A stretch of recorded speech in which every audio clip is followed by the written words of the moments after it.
3 fotos. La vida de una persona se puede contar en 3 fotos.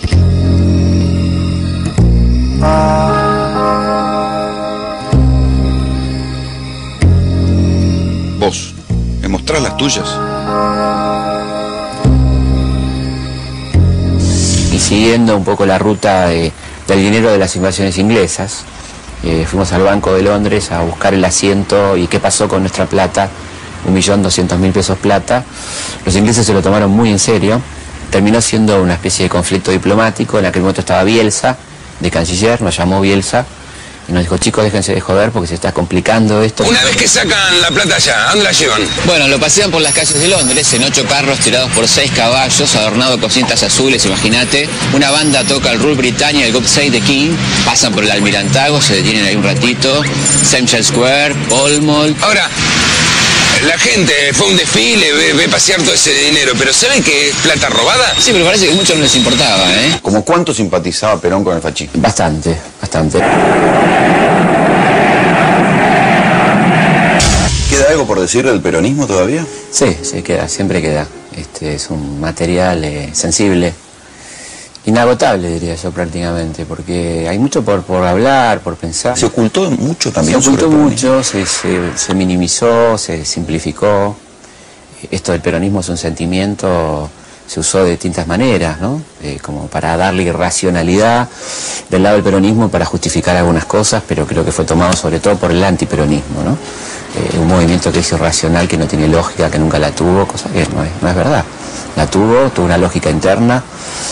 Fue el movimiento de masas más importante de América Latina, sin ninguna duda, con diferencias muy importantes en torno a los otros. Es decir, evidentemente la conmoción que provoca la Revolución Mexicana es enorme, pero su perdurabilidad y sus concreciones son escasas. En cambio, lo que hace tan incorrecto al peronismo y que molesta tanto en otras partes del mundo es que el peronismo logró muchas cosas concretas, ¿no? Tu libro es el de la serie de los mitos. Sí, supongo que el primer mito que uno tiene que abordar a la hora de hablar del peronismo es como cuán nazi era el peronismo, como cuán fascista como era el cuán peronismo. Fascista, la formación del general, el coronel, cuánto hay de esto que es muy difícil y uno se encuentra con esta dificultad de explicar que una persona que simpatizara con el fascismo, evidentemente, dicho por él, no era fascista en sus prácticas políticas y no terminó siendo fascista. No sé si tanto por su voluntad, sino por la imposibilidad de las condiciones de la Argentina. Verá, ¿como cuánto simpatizaba Perón con el fascismo? Bastante, bastante. Básicamente a él lo fascinaba el orden como buen militar. Sí, fue educado en el orden que ve en Italia, y la movilización de masas, cosa que cuando él vuelve da una cantidad de conferencias y le provoca el primer dolor de cabeza, porque los servicios de inteligencia que van a ver sus conferencias entienden que está poniendo demasiado énfasis en la movilización popular y que eso es claramente parte del típico lenguaje comunista, ¿no? Fíjate vos, elogiando el fascismo. Y esto le provoca el traslado al regimiento de montaña de Mendoza, que le va a cambiar la vida, porque ahí comienza a gestarse el GO. Pero él está hablando básicamente de cierta admiración. Está bien, pero él, entonces cuando él viene ya lo veían como un líder carismático. Absolutamente, como un tipo peligroso. Curiosamente, en sus primeras cartas, así hablando de política, que tienen que ver cuando él está reprimiendo a la manifestación y las movilizaciones de la Forestal, en el norte de Santa Fe, él tiene una visión completamente diferente a la de sus compañeros y a la que le han enseñado en el colegio militar, es decir, la historia clásica liberal. Él está diciendo: si yo estaría pasando la mitad de las cosas que le pasa a esta gente, incendio todo, asalto el almacén de la empresa, incendio todo, ¿no? Justificando lo que está pasando, ¿no? Es decir, y trata de tener hay una primera acción conciliatoria de Perón con los huelguistas, ¿no? Esto en términos de sistema político, digamos, de Perón y sus simpatías por el fascismo. Exacto. Como sistema político. Como sistema político y como fenómeno de masas. Es decir, hay que tener en cuenta las fuentes posibles para alguien como Perón. Quedaba descartada la izquierda, ni el socialismo ni el comunismo eran fuentes posibles. Le quedaba la doctrina social de la Iglesia.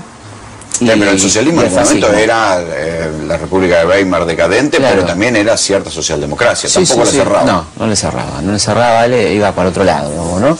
y le pareció más atractivo esta cuestión que implicaba una renovación en las ideas de derecha en cuanto a la incorporación del pueblo, dice él, aparece el pueblo, cosa que en la derecha clásica no aparecía, sino como agente absolutamente subordinado, cosa que pero es no solo el pueblo votando, sino el pueblo en las calles. El pueblo en las calles, esto era la novedad, ¿no? La potencia del fascismo con el pueblo en las calles. Bueno, por supuesto muy discutible, ¿no? No es que estemos avalando lo que él dice, sino estoy contando lo que él decía. Sí, lo que él pensaba. Claro. Entonces, bueno, eso le da una cuestión para pensar, y ahí aparece lo que él cuenta en sus memorias de su eclecticismo. Va tomando de cada idea lo que le parece interesante y aplicable a la Argentina. A él le queda claro que el fascismo en Argentina es inaplicable por varios motivos. Primero y principal, porque la derecha argentina no lo admite porque no es católico, porque no es un movimiento católico. Y la derecha argentina es esencialmente católica. O sea, él fue un buen lector de la realidad argentina, del mismo modo que Sarmiento o que Mariátegui en Perú, digamos, fue un buen lector de la realidad argentina. Y un gran adaptador de lo que podía hacer acá, un tipo absolutamente pragmático, ¿no? O sea, esto es posible, esto no es posible, esto se puede aplicar acá, esto no se puede aplicar acá. Pero, y con diagnóstico certero en general. Muy certero y absolutamente incomprendido por todo el arco político, podemos decir todo sin temor a equivocarnos, o sea, toda la clase política argentina existente, con la excepción de los militantes de Forja, que eran marginales al radicalismo, o la Junta Renovadora del Radicalismo, no lo entienden y consideran que es fascista, mientras que la clase empresaria y la clase terrateniente de la sociedad rural dice es un comunista, ¿no? O sea, había logrado esas dos calificaciones. Putear a todo el mundo. Claro, pero fíjate qué contradicción interesante, ¿no? Entonces yo creo que es imposible definirlo a Perón como de izquierda o de derecha si uno no habla del momento histórico, y así todo es de una enorme dificultad, porque como él es tan pragmático y se va adaptando un poco a la realidad. Con la anuencia del gobierno de Perón y una vasta red de complicidades en la cual se involucraron la Iglesia y la Cruz Roja Internacional, pronto llegarían a la Argentina Adolf Eichmann, Joseph Mengele y Erich Priebke. ¿Es este mismo pragmatismo el que hace que la erradicación de nazis haya sido una especie de política de Estado durante el peronismo? Sí, ¿Que facilitara tanto la erradicación de nazis? Sí, porque correspondía con la admiración a esa raza superior prácticamente, en algún sentido.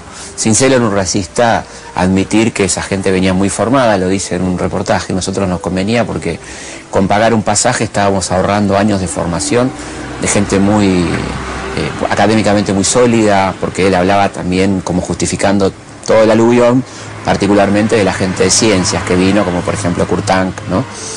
O la gente que tenía una actividad práctica, o la gente de los ferrocarriles, o qué sé yo. Y yo creo que sí, ahí hay como una cuestión de traer esa gente, primero por una cuestión de solidaridad, ¿no? Terrible, pero cierta. Ideológica.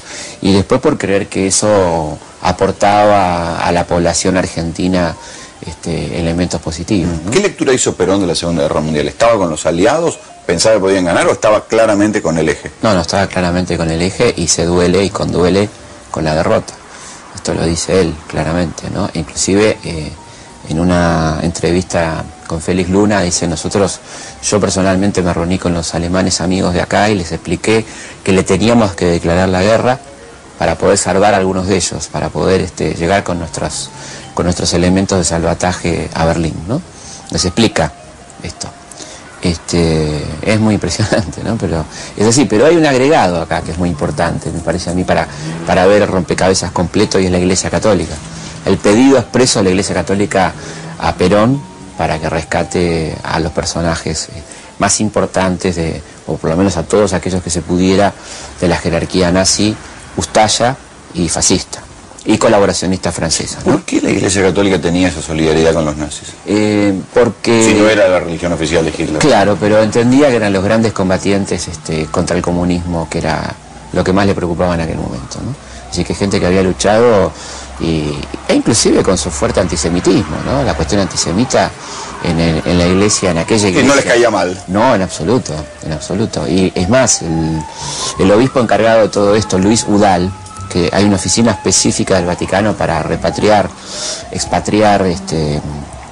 criminales de guerra, era un militante activo del partido nazi. ¿Es verdad que Perón tenía en su entorno o en el círculo de amistades gente de inteligencia nazi? Sí, efectivamente. Tenía a personajes directamente vinculados a la inteligencia nazi, no muchos, dos en particular, uno en la oficina de migraciones y bueno, había alguien muy importante, su secretario, uno de sus secretarios privados, que era Rudy Freude, ¿no? Una persona vinculada. Que era el amigo de Juan Duarte. Amigo, claro, era el otro secretario. Era tres secretarios en realidad, ¿no? El otro era pariente de la familia Duarte también, y estaba Rudy Freude y Juancito Duarte, por supuesto. ¿Y Freude como cuán cercano, como cuán agente nazi era? Era un hombre de permanente contacto con la embajada alemana durante la guerra, y era el hombre de los negocios alemanes en Argentina, ¿no? Y un hombre que financió de una manera importante la campaña de Perón en 1946. Sí, hay que recordar, hay que tener en cuenta también que Alemania en aquel momento era realmente una potencia, que tenía una diplomacia y un servicio de inteligencia poderoso y financiaba cosas aquí en Argentina, y a su vez la Argentina era mucho más potencia y jugaba en el tablero de las grandes ligas en el contexto mundial, no como ahora. La segunda potencia de América. Disputaba palmo a palmo con Estados Unidos su lugar hegemónico, y en América Latina era hegemónica. Por supuesto que el poder económico lo tenía los Estados Unidos ya, o lo empezaba a tener, al irse un poco Inglaterra desgastada, el imperio decadente, digamos, pero la influencia cultural argentina en América Latina era impresionante. Desde el cine a la cultura, a todo lo que tenía que ver con un predominio ideológico, cultural muy importante, y eso Estados Unidos lo tenía muy claro, y por eso ese permanente bombardeo a la Argentina.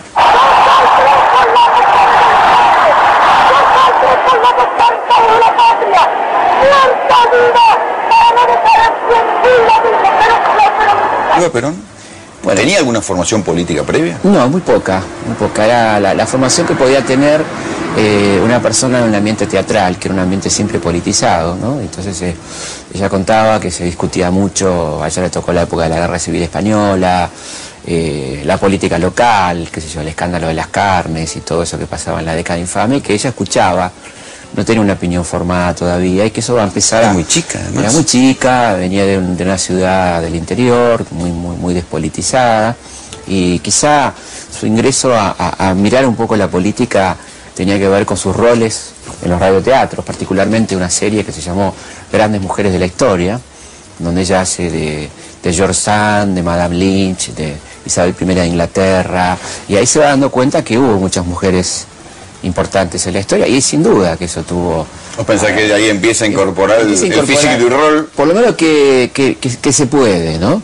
Que se puede pensar en ser más que una actriz, evidentemente, cosa que por supuesto en esos momentos estaba en un potencial absoluto, porque ni siquiera era una actriz conocida, ¿no? Empezaba a ser conocida, y bueno, evidentemente esto no tiene nada que ver con la lectura Hollywood de que porque fue actriz actuó durante su breve periodo político, ¿no? Yo creo que él fue muy sincera en lo que hizo, ¿no? Evidentemente quizá le daba su carácter de actriz una posibilidad de tener un contacto con la gente sin los temores que podría tener cualquiera de nosotros, enfrentar a una multitud y hablar con soltura, pero lo que ella hizo fue absolutamente sincero, ¿no? A mí no me cabe ninguna duda, ¿no? Bien o mal, cada uno lo verá, pero creo que lo que hizo lo hizo con absoluta sinceridad y con una entrega, la verdad que nunca vista, ¿no? No hay parangones, digamos, en la historia argentina y mundial, muy poca, ¿no? Una mujer con ese nivel de entrega que quema su vida, ¿no? En 6 años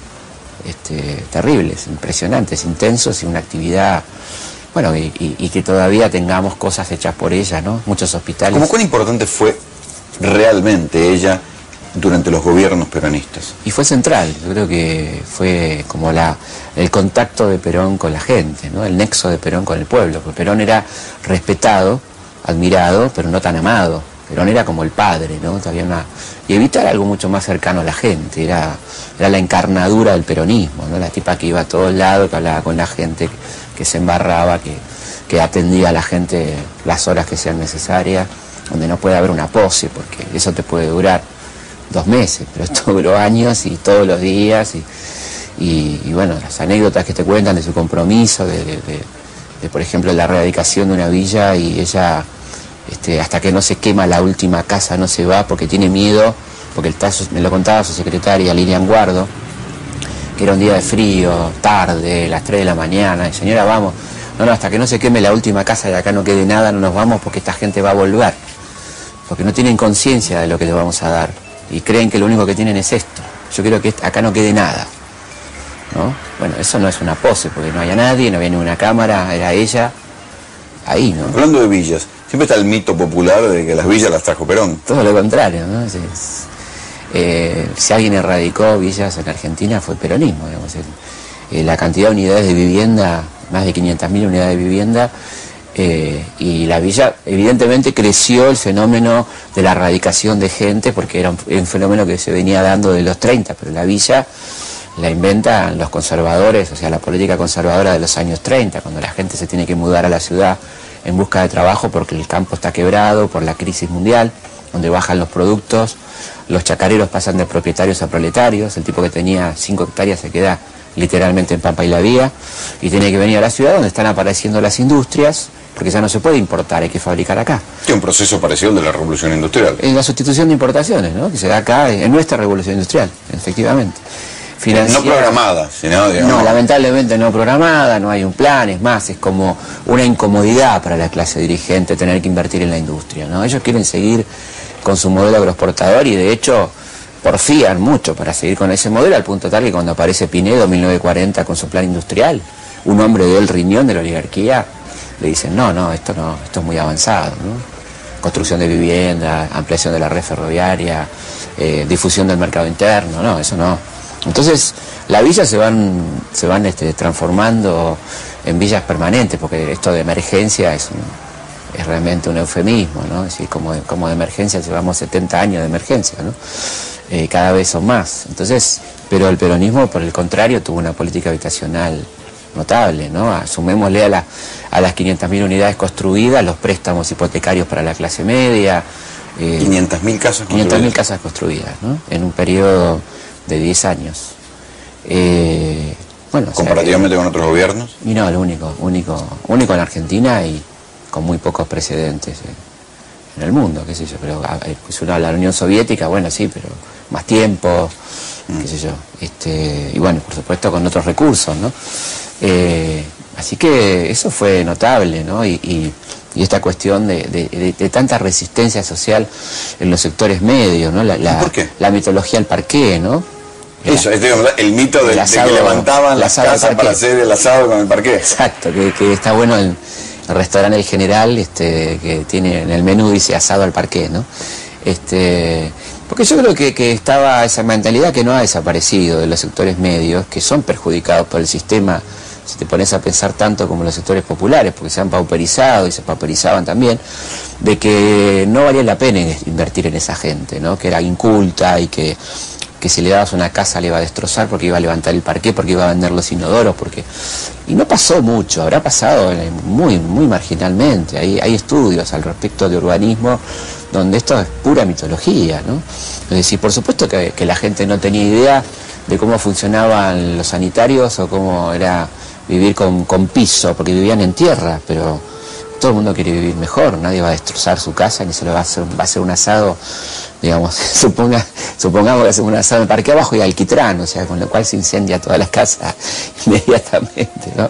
Pero bueno, eso era parte de esa permeabilidad, de ese concepto de las clases altas y esa pretensión siempre de pertenencia y de opinar como la clase alta que tuvieron algunos sectores medios nuestros, ¿no? Sin embargo, bueno, las nociones de tolerancia, pluralismo no eran lo que caracterizaron al peronismo. No. Vos pensá hoy mismo, por supuesto. si pasaran cosas como las que pasaban en la Cámara de Diputados, donde metían presos diputados, como el caso de Balbín, o Eva Perón dirigiendo una manifestación para ir a tomar la prensa, sería un escándalo. Por supuesto, afortunadamente sería un escándalo. No lo era en aquel momento tanto como lo es hoy.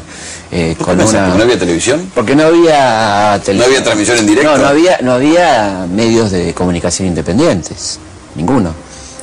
Había un monopolio informativo impresionante manejado por Raúl Apol y había del otro lado una oposición absolutamente belicosa y muy provocadora. El golpe interno contra Perón contaba con un apoyo importante de los partidos políticos. El golpe que desplaza a Perón en octubre del 45. ¿En ningún momento hubo distensión a lo largo de esos años? Muy poca, la verdad que muy poca. Por supuesto que hay un momento de distensión que sería los breves un breve mes y medio después de las bombas de Plaza de Mayo y la quema de las iglesias, ¿no? Ahí hay Perón entiende que se está complicando mucho el panorama y abre los medios de comunicación a la oposición y le tiende una mano a la oposición. El radicalismo la acepta, a otros sectores políticos no, y la Iglesia no la acepta, que la Iglesia era evidentemente la conducción de ese frente antiperonista que va a triunfar con la Libertadora. Los grandes enemigos de la patria son los grandes enemigos del pueblo. Él era una persona muy genial, ¿no? Es decir, políticamente un tipo verdaderamente dotado, ¿no? De esa claridad, y que tenía que ver con su formación de estratega. Él era profesor de estrategia, ¿no? Entonces él veía todo como un escenario militar y sus discursos están plagados de elementos de la terminología militar estratégica, ¿no? Y esto se ve hasta sus últimos días, las formaciones especiales, bueno, todas esas cosas que él usa en su vocabulario político que tienen que ver absolutamente con un vocabulario militar, ¿no? ¿Perón se rodeaba de gente capaz o de amigos? De todo, de todo. Había gente muy capaz y había adulones, amigos, parientes, de todo, ¿no? Sí, pero tenía cierta predilección en su círculo íntimo a veces de rodearse de gente mediocre, de gente que lo adulaba o gente que le decía que estaba todo bien. Sí, la anécdota famosa de Cámpora, que ahora es mi general, la que usted quiera. Exactamente, la hora que usted quiera, porque cuando se debate el tema de ponerle una plaza por ciudad el nombre de Perón y Cámpora diciendo pongámosle a todas las plazas del país, ¿no? Bueno, ya que por supuesto forma parte de la mitología, pero sonaba como posible. Bueno, todo esto, pero Cámpora por supuesto no era peor, ni mucho menos. Cámpora, entre todo, era un tipo de buenas intenciones, seguramente. No, estoy hablando de gente complicada como Tecer, que lo va a traicionar espantosamente, que va a causar un gran perjuicio en la provincia de Buenos Aires, eliminando a un hombre realmente valioso como mercante, un gran gobernador y un tipo leal, que hizo una gran gobernación de la provincia, que va a enemistarlo con Jaureche, presidente del Banco Provincia. O sea que había intrigantes que lo hicieron enemistar a Perón con la gente mejor valiosa. gente, con la mejor gente, yo creo, porque que ellos se lo dicen, pero gente de tan buena leche como Jaureche y Scalabrini, que se van calladitos, se van sin hacer ruido de peronismo. ¿Cómo fue la pelea con Jaureche y con Scalabrini? Porque siempre uno los identifica y los imagina vinculados a Perón. Sí, no, que siguieron estándolo. Lo que pasa es que ellos deciden alejarse porque entienden que están estos personajes que están bloqueando todos sus proyectos, que no lo dejan llegar a Perón, que se está rodeando un círculo de adulones, y se lo dice muy claramente Jaureche en el año 54, cuando se aparta un poco de todo esto y se retira a la vida privada prácticamente, se dedica al periodismo, pero sin atacar al gobierno, porque entiende que en ese momento es hacerle el juego a los golpistas, y le dice, mire, general, suena la avenida Perón, suena el barrio Perón, suena la provincia Perón, dice, todo suena a Perón, y me da miedo que cuando todo suene a Perón, Perón termine sonando, ¿no? Como diciéndole, se está encerrando en una megalomanía, en un culto a la personalidad, en un aislamiento. ¿Cuánto lo alentaba Perón esto? Yo creo que seguramente para Perón no era fácil no caer en comprar el personaje Perón, que ya era, no lo estoy disculpando, digo, estoy diciendo la dificultad de separar toda su obra y lo que el pueblo lo quería y lo que veía a tener una visión objetiva sobre los errores que estaba cometiendo. Seguramente era complicado, y más rodeado de estos personajes que le decían está todo bien, está todo maravilloso, le mentían espantosamente. Como Lucero cuando va a Córdoba y vuelve el 15 de septiembre, Lucero. El general Lucero era el jefe del ejército a quien él designa para averiguar qué está pasando en Córdoba, cuando tiene información bastante precisa que se está preparando el golpe. El Lucero llega el 15 de septiembre, el día anterior a la llamada Revolución Libertadora, y dice está todo normal, no pasa nada. Esa noche van Jaureche y Cook a la Casa Rosada y le dicen se viene el golpe, o sea, ya está. No, pero Lucero me dijo que no, bueno. Y a las 3 horas el comunicado número 1 de la Revolución Libertadora, ¿no? Es decir, ese parece como una novela, ¿no? La novela de Perón, digamos, en términos de Tomás Eloy Martínez, pero se va como dando la lógica, ¿no? De la gente que se va encerrando y se va aislando de la gente, del pueblo, ¿no? Y esto es muy notable a partir del 54, ¿no? A pesar de lo cual, la lealtad peronista fue extraordinaria. Bueno, vamos a ver algunas. Esta es Cierto, yo recuerdo que para la colección aquella de video fuiste una de las pocas entrevistas que dio Martínez de Oz. La única que dio en televisión. ¿Por qué te dio una entrevista? Bueno, primero porque yo no era una persona conocida. Yo en aquel momento, estamos hablando del año 95, era un profesor de Carlos Pellegrini que estaba haciendo unos documentales y al señor le pareció importante dar su versión. Qué simpático este chico. A ver, dar su versión de los hechos. No fue nada fácil. Él me dio una primera entrevista sin nada, sin cámara, sin grabadores. Para conocerte. Para conocerme, me dio un mamotreto de más de 100 páginas para que yo me estudiara, que era un discurso que había dado él sobre su gestión. Me dio 2 días para que lo vuelva a ver y a los 2 días me tomó lección de lo que me había dado para leer. Aprobé la lección y me dijo, bueno, está bien, vamos a hacer la entrevista. La entrevista fue realmente muy impresionante porque hablamos de todo y uno de los temas para mí más interesantes es lo que él dice en cuanto al plan económico de él que se concluyó y continuó y concluyó con Cavallo, ¿no? Él dice, lo que nosotros no pudimos hacer en el 76, lo hizo Menem y Cavallo en los 90. O sea, él era consciente de la transformación que estaba haciendo en Argentina. Para cualquiera diría para peor, pero bueno, él era consciente de lo que estaba haciendo. Absolutamente, lo cual ratifica que nuestro querido Rodolfo Walsh tenía razón cuando decía el plan de hambre a largo plazo, ¿no? Que nadie entendía muy bien de qué estaba hablando, cuando él decía, este gobierno está haciendo un plan de hambre a largo plazo, pero a muy largo plazo. ¿Y cómo lo justificaba? Perdurable. ¿Cómo lo justifica? ¿Quién? Martínez de Oz. ¿Cómo lo justificaba? Porque supongo que le habrás hablado de las consecuencias. Sí, él dice que no, que esas son cifras cerradas, que el país se modernizó, que el país como nunca creció y hizo caminos, hicieron canales de televisión, bueno, ATC, todo eso es argumentos absolutamente falaces, ¿no? ¿Ellos pensaban que iba a salir bien? El plan Martínez de Oz es un plan pensado para pocos y en ese sentido salió muy bien, ¿no? Le salió bien a ellos en cuanto a los ganadores. A los ganadores, modificar la tasa de ganancia y acelerarla, porque los ritmos de la economía financiera son mucho más rápidos que los de la industrial y por lo tanto sus ganancias fueron inmediatas. Vendieron el país, absolutamente, ¿no? Con este endeudamiento compulsivo, como bien demostró Alejandro Olmos en la famosa causa de la deuda, ¿no? Donde ahí hay un dictamen judicial del juez Ballestero del año 2000, donde muestra Olmos documentos en la causa de endeudamiento compulsivo. ¿Qué quiere decir esto? Cabo y Energía tenía que endeudarse en $200 millones anuales, supuestamente para hacer obras hidroeléctricas. Ese dinero se volcaba al mercado financiero. La tasa barata que pagaba afuera Agua y Energía era volcada a tasa cara del mercado mayorista financiero, que por supuesto el Estado de esto no veía un mango, solamente la tasa de recupero barata, y ahí venía la famosa bicicleta, en la cual se llegó a pagar el 10% mensual de interés en pesos, anclado al dólar por la tablita, o sea que eran dólares ese interés.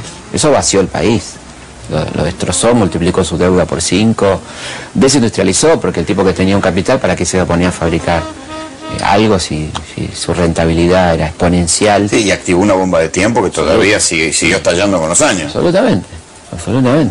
O sea que esto no es que cuando dicen, pero esta gente lo hacía con un criterio maldad, conspiración. No, maldad no. Bueno, sí, maldad. Negocio. Maldad para el resto, pero eso lo hacían pensando en su negocio personal, importándole absolutamente nada al país, en lo más mínimo, por supuesto. ¿Más fotos? Acá estoy con mi viejo y con Jorge Cafrune. Esta foto, digamos, tiene que ver con la actividad que hacía mi viejo, que era director de cultura de la Municipalidad Azul en el año 63, 66, en la época de Ilia, justamente. Mi viejo no era radical, pero era un tipo muy inquieto por la cultura y lo nombraron director de cultura y hizo muchísima actividad. Y empezó ahí a vincularse con el espectáculo y después tuvo una agencia de espectáculos. ¿Vos creciste en Azul? Yo estuve ahí 3 años, después fuimos a Córdoba y después a Buenos Aires. Y en el medio de todo eso mi viejo pasó por distintas cuestiones vinculadas a la cultura, a la música, y terminó trabajando con la Camerata Bariloche como manager, y además representando muchos artistas del ámbito de la música clásica.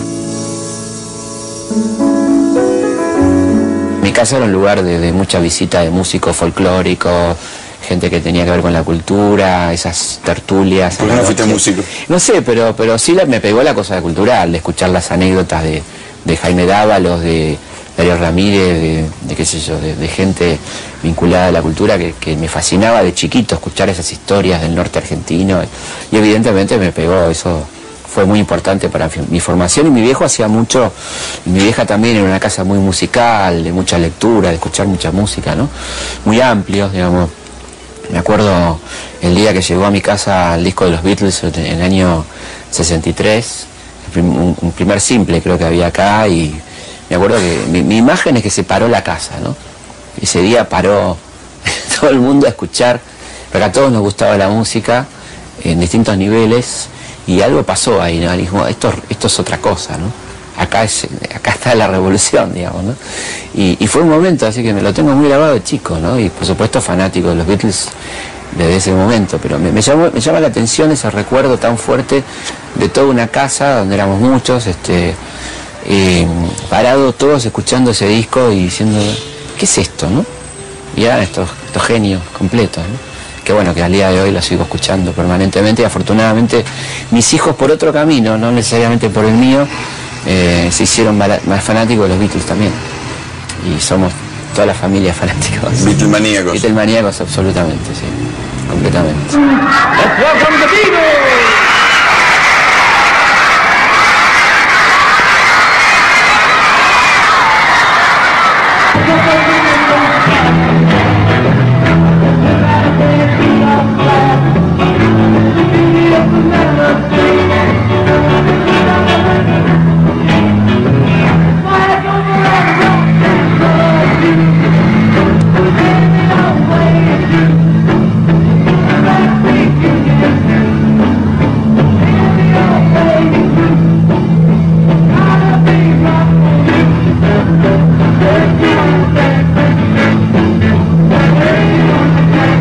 Esta es mi primera incursión en la televisión.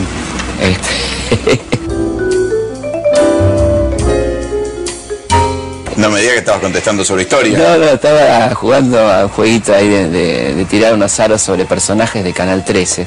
Esto era en Canal 12 de Córdoba, y mi viejo me llevó, porque conocí a alguien del canal, a participar en un juego en el programa de Héctor Coire, el Show de la Alegría.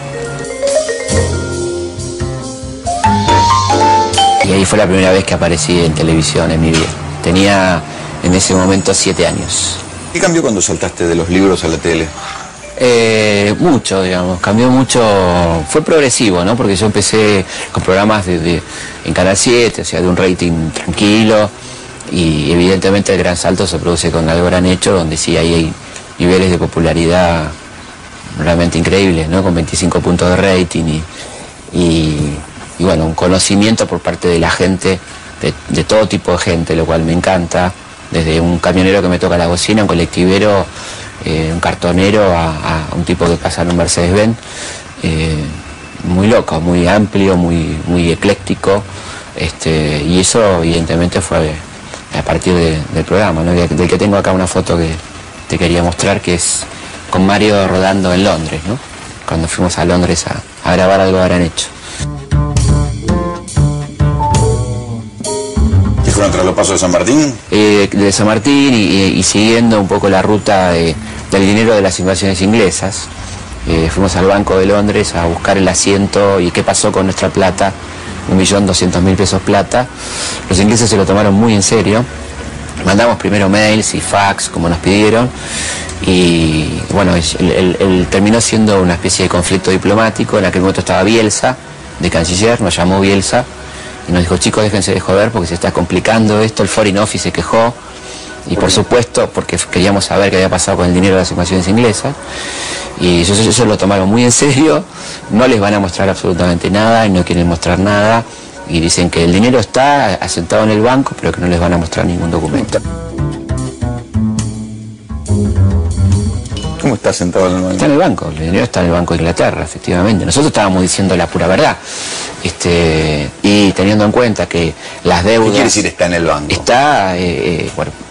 Está asentado como incorporado al tesoro del Banco de Inglaterra, ¿no? En 1807, fin de 1806. ese asiento existe, y no nos dejaron verlo. Nosotros queríamos mostrárselo a la gente, y no nos dejaron entrar al banco. Nos dejaron sí, confirmaron que por supuesto que estaba, pero que no lo podíamos filmar, y que si queríamos filmar fuera del banco no había ningún problema, pero que no nos iban a dejar filmar dentro del banco. ¿Y dónde lo llevan ese Y dinero? nuestra platita vino a parar acá, al Banco de Inglaterra, donde nuestra platita queda depositada, me parece que para siempre, ¿eh? Seguro que acá dentro de este banco está sentado, ¿no? Como ingresó ese dinero. Sí, seguro. Pero podríamos entrar a reclamarlo, ¿no? Pero no nos dejan entrar a ver ese depósito casualmente porque somos argentinos. ¿En serio? Sí. ¿Pertenecer tiene sus privilegios? Sí. Y nosotros no pertenecemos. No pertenecemos. Ellos llegaron hasta el tesoro. ¿Dónde estaba el El tesoro? tesoro estaba, Geográficamente. lo que pasa es que la invasión se hace por eso, entre otras cosas. Se hace primero para madrugar a Napoleón, porque había planes franceses de conquistar el Río de la Plata en la disputa, en la guerra europea entre Francia e Inglaterra, ¿no? El Río de la Plata era un lugar estratégico y Napoleón tenía un plan preciso de invasión al Río de la Plata. Inglaterra se adelanta, para lo cual tiene que tomar primero Ciudad del Cabo, que era una colonia francesa, y luego de ahí venir a Buenos Aires. Y vienen con la información precisa de que está el embarque de plata del Potosí para mandar a España, que era 1.200.000 pesos plata. O sea, y eso es el gran O sea, objetivo. ¿se lo roban del barco? Se lo roban del lugar donde estaba depositado, en el fuerte, la actual Casa Rosada, ¿no? Ahí estaba depositado lo que llamaba el situado de Potosí, que era esta plata, muchísimo dinero, aproximadamente 33 millones de dólares al día de hoy.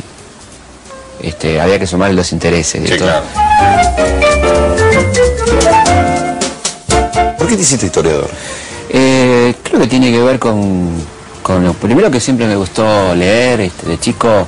Primero me gustaba mucho la historia antigua, me encantaba el tema de los egipcios, y me gustaba como la idea era ser arqueólogo, ¿no?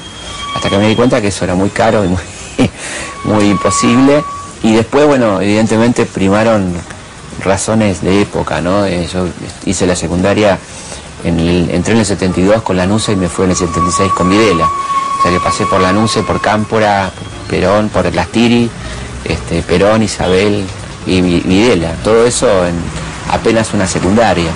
Y cuando entré a la secundaria era un momento de alto nivel de politización, donde los chicos, muy chicos, 13, 14 años, militábamos en política, leíamos mucho, discutíamos.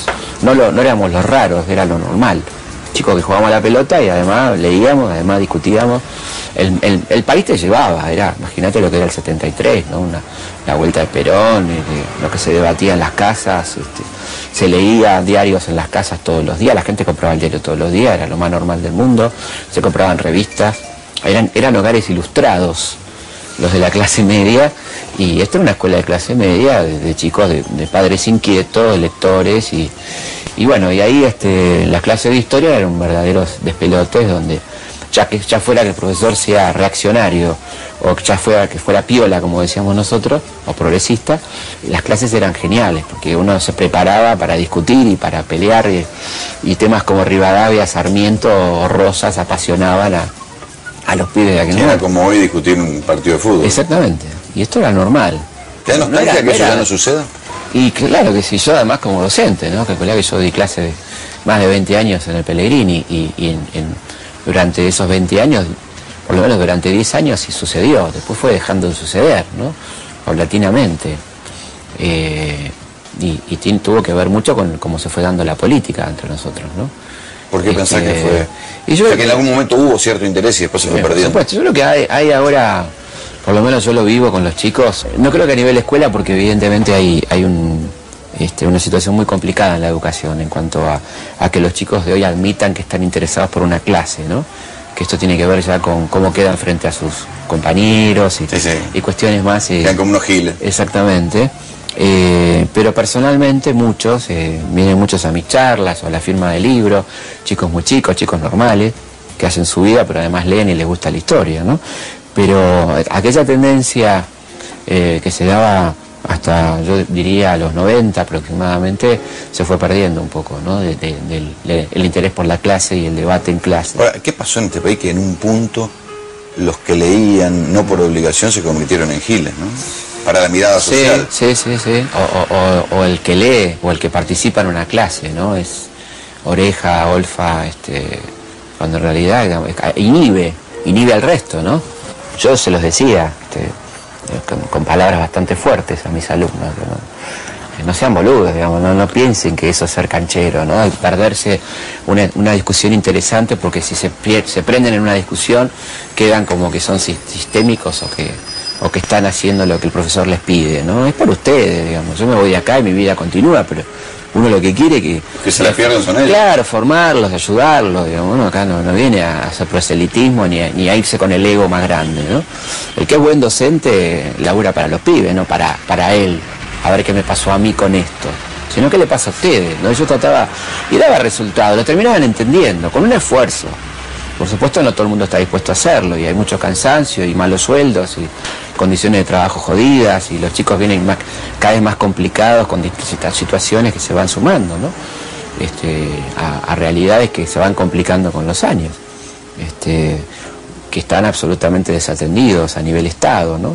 El Estado se ha desentendido de los jóvenes y les falta respeto permanentemente. Yo creo que los jóvenes no son tema como los niños y los viejos, lo cual torna muy loca una sociedad que no se ocupe de esos sectores.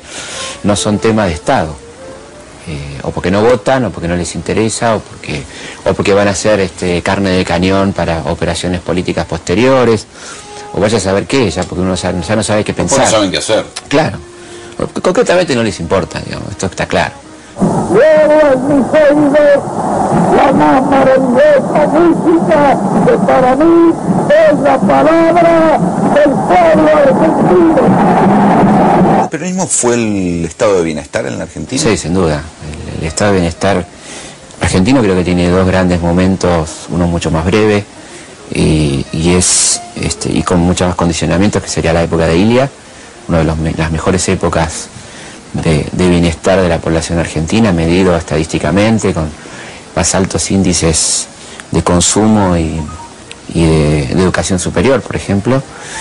Muy breve y récord, porque venía muy mal antes de él y durante. Estuvo el año 64, el primer año pleno, fue un año de 10% de crecimiento del PBI, y el otro gran momento sin duda el peronismo, más prolongado y sentando las bases probablemente de lo que podía ser, al punto tal que le va a costar mucho a la Libertadora desarmar todo ese Estado y todo ese complejo estatal, ¿no?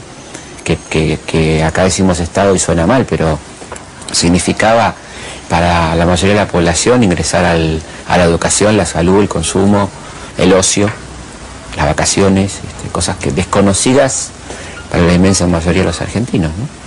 Que empezaban a pasar a partir de ese momento. ¿Con la educación qué pasó?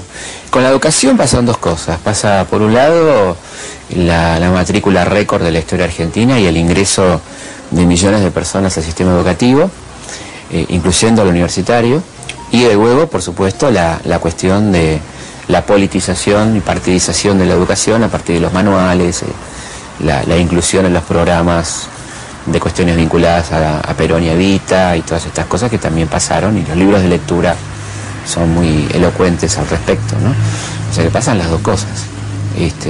Una mala relación con el mundo universitario, si no, el peronismo no logra, no tiene una política inteligente en ese sentido, no porque le faltará gente, me parece que se equivocan en considerar a priori al estudiantado y al profesorado enemigos por su intelectualidad o su pertenencia teórica a sectores progresistas, y que por lo tanto nunca lo iban a captar. ¿De dónde viene aquello de alpargatas y libros no? De una conferencia que dictó el doctor Gioldi, Américo Gioldi, en La Plata, donde hablaba la alpargata y el libro en la historia argentina, donde hablaba de cómo se había privilegiado una cosa por la otra, y una manifestación de repudio a Gioldi, persona bastante repudiable, por cierto, por todas sus actitudes golpistas previas y posteriores, en un acto excesivo y que iba mucho más allá de lo que cualquier peronista sensato pudiera pensar.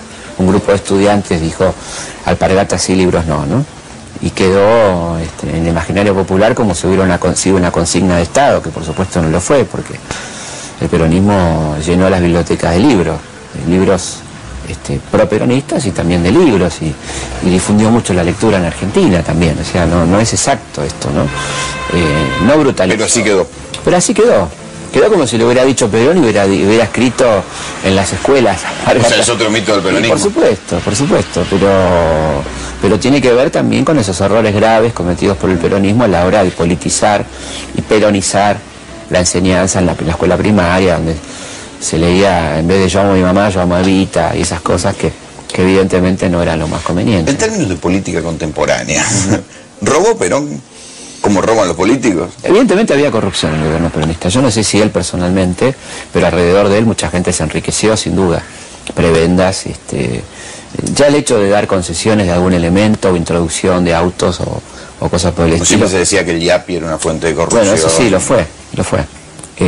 Ahora, si eso terminaba en él, a juzgar por su vida en el exilio, es dudoso eso, ¿no? Pero tuvo un exilio austero, me crees. Tuvo un exilio absolutamente austero, absolutamente austero. Yo tenía entendido que pedía, Franco lo mantenía. Bueno, en realidad Jorge Antonio, los sindicatos de acá que mandaban dinero, la Casa de Puerta de Hierro la compra Jorge Antonio, es decir, no hay pruebas de él. Lo que sí, claramente hubo corrupción en el régimen, o en el gobierno peronista hubo corrupción, sí. Bueno, el hecho de Juan Duarte, ¿no? Por ejemplo, con el tema de las carnes, algunos negociados, que es justamente lo que provoca el episodio de su muerte. ¿Se sabe por qué muere Juan Duarte? Juan Duarte fue un suicidio realmente. Era un secreto a voces que Perón tenía muchas informaciones desfavorables sobre las conductas que tenía Juan, que cobraba las entrevistas o este tipo de cosas. Y cobraba las entrevistas de Perón. Claro, porque era el secretario. O sea, era de abrir puertas. Claro, abrir puertas, lobista, digamos, y que Perón le había hecho saber, no por supuesto él, porque jamás hacía esas cosas él, de decirle a alguien, cuídate, o siempre mandaba a decirlo, que tenía la vida garantizada, que se dejara de joder mientras Evita viviera, ¿no? Que una vez muerta Evita la cosa se iba a complicar.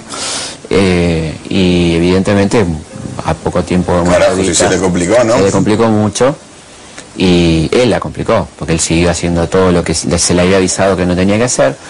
Y lo que es probable, porque el suicidio es una hipótesis complicada, porque por la forma en que fue encontrado el cadáver, parece que no daría mucho para un suicidio. O sea, un suicidio flojo de papeles. Flojo de papeles, o un suicidio de estos llevados a cabo mediante la amenaza a gente del entorno, estas cosas, ¿no?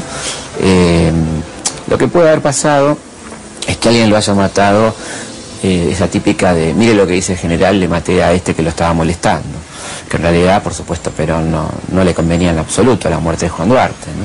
O sea, muy improbablemente Perón lo haya mandado a matar. Muy probablemente lo haya matado a alguien cercano a Perón, poniéndole un cadáver en la mesa como diciendo, mire qué bien lo que hicimos, ¿no? Cosa que pasó varias veces en la historia del peronismo, por lo menos recuerdo la de Bandor y la de Rucci, con sus diferentes características, ¿no? Si la historia la escriben los que ganan, eso quiere decir que hay otra historia, la verdadera historia, quien quiera oír que oiga. Qué sé yo, y bueno, por supuesto con otros recursos, ¿no? Así que eso fue notable, ¿no? Y esta cuestión de tanta resistencia social en los sectores medios, ¿no? ¿Por qué? La mitología del parqué, ¿no? Eso, el mito de que levantaban las casas para hacer el asado con el parqué. Exacto, que está bueno el restaurante El General, que tiene en el menú, dice asado al parqué, ¿no? Porque yo creo que estaba esa mentalidad que no ha desaparecido de los sectores medios, que son perjudicados por el sistema, si te pones a pensar tanto como los sectores populares, porque se han pauperizado y se pauperizaban también, de que no valía la pena invertir en esa gente, ¿no? Que era inculta y que si le dabas una casa le iba a destrozar porque iba a levantar el parqué, porque iba a vender los inodoros, y no pasó mucho, habrá pasado muy marginalmente. Hay estudios al respecto de urbanismo donde esto es pura mitología, ¿no? Es decir, por supuesto que la gente no tenía idea de cómo funcionaban los sanitarios o cómo era vivir con piso, porque vivían en tierra, pero todo el mundo quiere vivir mejor, nadie va a destrozar su casa ni se lo va a hacer un asado, digamos, supongamos que hacemos un asado en el parque abajo y alquitrán, o sea, con lo cual se incendia todas las casas inmediatamente, ¿no? Pero bueno, eso era parte de esa permeabilidad, de ese concepto de las clases altas y esa pretensión siempre de pertenencia y de opinar como la clase alta que tuvieron algunos sectores medios nuestros, ¿no? Sin embargo, bueno, las nociones de tolerancia, pluralismo, no eran lo que caracterizaron al peronismo. Vos pensá hoy mismo, si pasaran cosas como las que pasaban en la Cámara de Diputados, donde metían presos a diputados, como en el caso de Balbín, o Eva Perón dirigiendo una manifestación para ir a tomar la prensa, sería un escándalo. Por supuesto, afortunadamente sería un escándalo. No lo era en aquel momento tanto como lo es hoy. ¿No había televisión? Porque no había televisión. ¿No había transmisión en directo? No había medios de comunicación independientes, ninguno. Había un monopolio informativo impresionante manejado por Raúl Apol, y había del otro lado una oposición absolutamente belicosa y muy provocadora. El golpe interno contra Perón contaba con un apoyo importante de los partidos políticos. El golpe que desplaza a Perón en octubre del 45... ¿En ningún momento hubo distensión a lo largo de esos años? Muy poca, la verdad que muy poca. Por supuesto que hay un momento de distensión que sería los breves un breve mes y medio después de las bombas de Plaza de Mayo y la quema de las iglesias, ¿no? Ahí Perón entiende que se está complicando mucho el panorama y abre los medios de comunicación a la oposición y le tiende una mano a la oposición. El radicalismo la acepta, a otros sectores políticos no, y la Iglesia no la acepta, que la Iglesia era evidentemente la conducción de ese frente antiperonista que va a triunfar con la Libertadora. Los grandes enemigos de la patria son los grandes enemigos del pueblo. Él era una persona muy genial, ¿no? Es decir, políticamente un tipo verdaderamente dotado, ¿no? De esa claridad, y que tenía que ver con su formación de estratega. Él era profesor de estrategia, ¿no? Entonces él veía todo como un escenario militar y sus discursos están plagados de elementos de la terminología militar estratégica, ¿no? Y esto se ve hasta sus últimos días, las formaciones especiales, bueno, todas esas cosas que él usa en su vocabulario político que tienen que ver absolutamente con un vocabulario militar, ¿no? ¿Perón se rodeaba de gente capaz o de amigos? De todo. Había gente muy capaz y había adulones, amigos, parientes, de todo, ¿no? Sí, pero tenía cierta predilección en su círculo íntimo a veces de rodearse de gente mediocre, de gente que lo adulaba o gente que le decía que estaba todo bien. Sí, la anécdota famosa de Cámpora, que ahora es mi general, la que usted quiera. Exactamente, la hora que usted quiera, porque cuando se debate el tema de ponerle una plaza por ciudad el nombre de Perón, y Cámpora diciendo pongámosle a todas las plazas del país, ¿no? Bueno, ya que por supuesto forma parte de la mitología, pero sonaba como posible. Bueno, todo esto, pero Cámpora por supuesto no era peor, ni mucho menos. Cámpora, entre todo, era un tipo de buenas intenciones, seguramente. No estoy hablando de gente complicada como Tecer, que lo va a traicionar espantosamente, que va a causar un gran perjuicio en la provincia de Buenos Aires, eliminando a un hombre realmente valioso como mercante, un gran gobernador y un tipo leal, que hizo una gran gobernación de la provincia, que va a enemistarlo con Jaureche, presidente del Banco Provincia. O sea que había intrigantes que lo hicieron enemistar a Perón con la gente mejor valiosa. Gente, con la mejor gente, yo creo, porque que ellos se lo dicen, pero gente de tan buena leche como Jaureche y Scalabrini, que se van calladitos, se van sin hacer ruido de peronismo. ¿Cómo fue la pelea con Jaureche y con Scalabrini? Porque siempre uno los identifica y los imagina vinculados a Perón. Sí, no, que siguieron estándolo. Lo que pasa es que ellos deciden alejarse porque entienden que están estos personajes que están bloqueando todos sus proyectos, que no lo dejan llegar a Perón, que se está rodeando un círculo de adulones, y se lo dice muy claramente Jaureche en el año 54, cuando se aparta un poco de todo esto y se retira a la vida privada prácticamente, se dedica al periodismo, pero sin atacar al gobierno, porque entiende que en ese momento es hacerle el juego a los golpistas, y le dice, mire, general, suena la avenida Perón, suena el barrio Perón, suena la provincia Perón, dice, todo suena a Perón, y me da miedo que cuando todo suene a Perón, Perón termine sonando, ¿no? Como diciéndole que se está encerrando en una megalomanía, en un culto a la personalidad, en un aislamiento. ¿Cuánto lo alentaba Perón esto?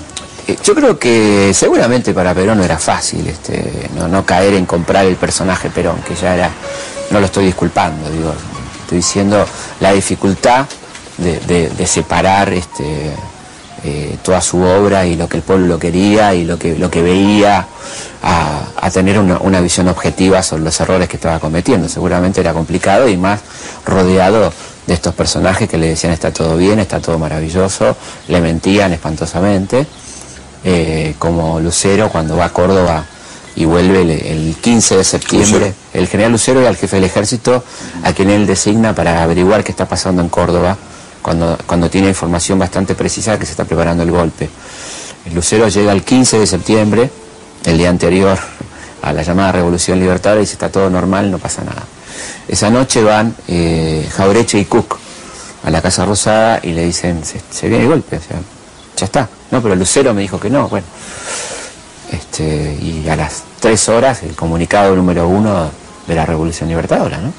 Es decir, ese parece como una novela, ¿no? Una novela de Perón, digamos, en el término de Tomás Eloy Martínez, pero se va como dando la lógica, ¿no? De la gente que se va encerrando y se va aislando de la gente, del pueblo, ¿no? Y esto es muy notable a partir del 54, ¿no? A pesar de lo cual, la lealtad peronista fue extraordinaria. Bueno, vamos a ver algunas. Esta es Cierto, yo recuerdo que para la colección aquella de videos fuiste una de las pocas entrevistas que dio Martínez de Oz. La única que dio en televisión. ¿Por qué te dio una entrevista? Bueno, primero porque yo no era una persona conocida. Yo en aquel momento, estamos hablando del año 95, era un profesor de Carlos Pellegrini que estaba haciendo unos documentales y al señor le pareció importante dar su versión. Qué simpático este chico. A ver, dar su versión de los hechos. No fue nada fácil. Él me dio una primera entrevista sin nada, sin cámara, sin grabadores. Para conocerte. Nada, para conocerme. Me dio un mamotreto de más de 100 páginas para que yo me estudiara, que era un discurso que había dado él sobre su gestión. Me dio 2 días para que lo vuelva a ver y a los 2 días me tomó lección de lo que me había dado para leer. Aprobé la lección y me dijo: bueno, está bien, vamos a hacer la entrevista. La entrevista fue realmente muy impresionante porque hablamos de todo y uno de los temas para mí más interesantes es lo que él dice en cuanto al plan económico de él, que se concluyó y continuó y concluyó con Cavallo, ¿no? Él dice: lo que nosotros no pudimos hacer en el 76 lo hizo Menem y Cavallo en los 90. O sea, él era consciente de la transformación que estaba haciendo en Argentina. Para cualquiera diría para peor, pero bueno, él era consciente de lo que estaba haciendo. Absolutamente, lo cual ratifica que nuestro querido Rodolfo Walsh tenía razón cuando decía el plan de hambre a largo plazo, ¿no? Que nadie entendía muy bien de qué estaba hablando, cuando él decía: este gobierno está haciendo un plan de hambre a largo plazo, pero a muy largo plazo. ¿Y cómo lo justificaba? Perdurable. ¿Cómo lo justifica? ¿Quién? Martínez de Oz. ¿Cómo lo justificaba? Porque supongo que le habrás hablado de las consecuencias. Sí, él dice que no, que esas son cifras cerradas, que el país se modernizó, que el país como nunca creció y hizo caminos, hicieron canales de televisión, ATC, todo eso es argumentos absolutamente falaces, ¿no? ¿Ellos pensaban que iba a salir bien? El plan Martínez de Oz es un plan pensado para pocos y en ese sentido salió muy bien, ¿no? Salió bien a ellos en cuanto a los ganadores. A los ganadores, modificar la tasa de ganancia y acelerarla, porque los ritmos de la economía financiera son mucho más rápidos que los de la industrial y por lo tanto sus ganancias fueron inmediatas. Vendieron el país, absolutamente, ¿no? Con este endeudamiento compulsivo, como bien demostró Alejandro Olmos en la famosa causa de la deuda, ¿no? Donde ahí hay un dictamen judicial del juez Ballestero del año 2000, donde muestra Olmos documentos en la causa de endeudamiento compulsivo. ¿Qué quiere decir esto? Que Agua y Energía tenía que endeudarse en $200 millones anuales, supuestamente para hacer obras hidroeléctricas. Ese dinero se volcaba al mercado financiero. La tasa barata que pagaba afuera Agua y Energía era volcada a tasa cara al mercado mayorista financiero, que por supuesto el Estado de esto no veía un mango, solamente la tasa de recupero barata, y ahí venía la famosa bicicleta, en la cual se llegó a pagar el 10% mensual de interés en pesos, anclado al dólar por la tablita, o sea que eran dólares ese interés. Eso vació el país, lo destrozó, multiplicó su deuda por 5, desindustrializó, porque el tipo que tenía un capital, ¿para qué se iba a poner a fabricar algo si su rentabilidad era exponencial? Sí, y activó una bomba de tiempo que todavía siguió estallando con los años. Absolutamente. O sea que esto no es que cuando dicen, pero esta gente lo hacía con un criterio maldad, no, maldad no, bueno, sí, maldad. Negocio. Maldad, pero maldad para el resto, pero eso lo hacían pensando en su negocio personal, importándole absolutamente nada al país, en lo más mínimo, por supuesto. ¿Más fotos? Acá estoy con mi viejo y con Jorge Cafrune. Esta foto, digamos, tiene que ver con la actividad que hacía mi viejo, que era director de cultura de la Municipalidad Azul en el año 63-66, en la época de Ilia, justamente. Mi viejo no era radical, pero era un tipo muy inquieto por la cultura y lo nombraron director de cultura y hizo muchísima actividad. Y empezó ahí a vincularse con el espectáculo y después tuvo una agencia de espectáculos. ¿Vos creciste en Azul? Yo estuve ahí 3 años, después fuimos a Córdoba y después a Buenos Aires. Y en el medio de todo eso mi viejo pasó por distintas cuestiones vinculadas a la cultura, a la música, y terminó trabajando con la Camerata Bariloche como manager, y además representando muchos artistas del ámbito de la música clásica. Mi casa era un lugar de mucha visita de músicos folclóricos, gente que tenía que ver con la cultura, esas tertulias. ¿Por qué no fuiste músico? No sé, pero sí me pegó la cosa cultural, de escuchar las anécdotas de Jaime Dávalos, de Darío Ramírez, de qué sé yo, de gente vinculada a la cultura que me fascinaba de chiquito, escuchar esas historias del norte argentino, y evidentemente me pegó, eso fue muy importante para mi formación. Y mi viejo hacía mucho, y mi vieja también, en una casa muy musical, de mucha lectura, de escuchar mucha música, ¿no? Muy amplios, digamos. Me acuerdo el día que llegó a mi casa el disco de los Beatles en el año 63, un primer simple creo que había acá, y me acuerdo que mi imagen es que se paró la casa, ¿no? Ese día paró todo el mundo a escuchar, porque a todos nos gustaba la música en distintos niveles, y algo pasó ahí, ¿no? Dijo, esto es otra cosa, ¿no? Acá está la revolución, digamos, ¿no? Y fue un momento, así que me lo tengo muy grabado de chico, ¿no? Y por supuesto fanático de los Beatles desde ese momento, pero me llama la atención ese recuerdo tan fuerte de toda una casa donde éramos muchos,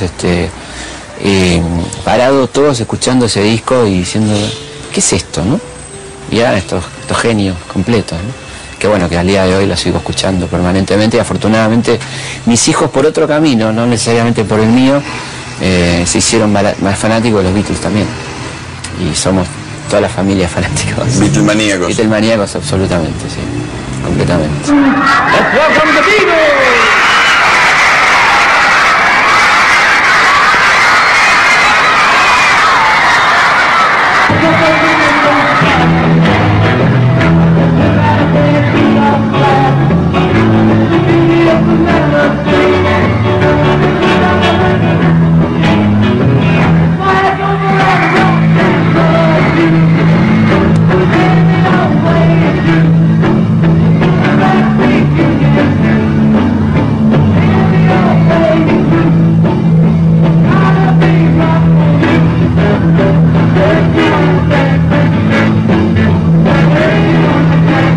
Esta es mi primera incursión en la televisión.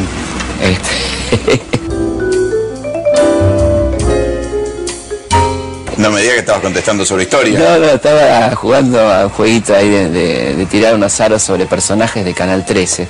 Esto era en Canal 12 de Córdoba, y mi viejo me llevó, porque conocí a alguien del canal, a participar en un juego en el programa de Héctor Coire, el Show de la Alegría. Y ahí fue la primera vez que aparecí en televisión en mi vida. Tenía en ese momento 7 años. ¿Qué cambió cuando saltaste de los libros a la tele?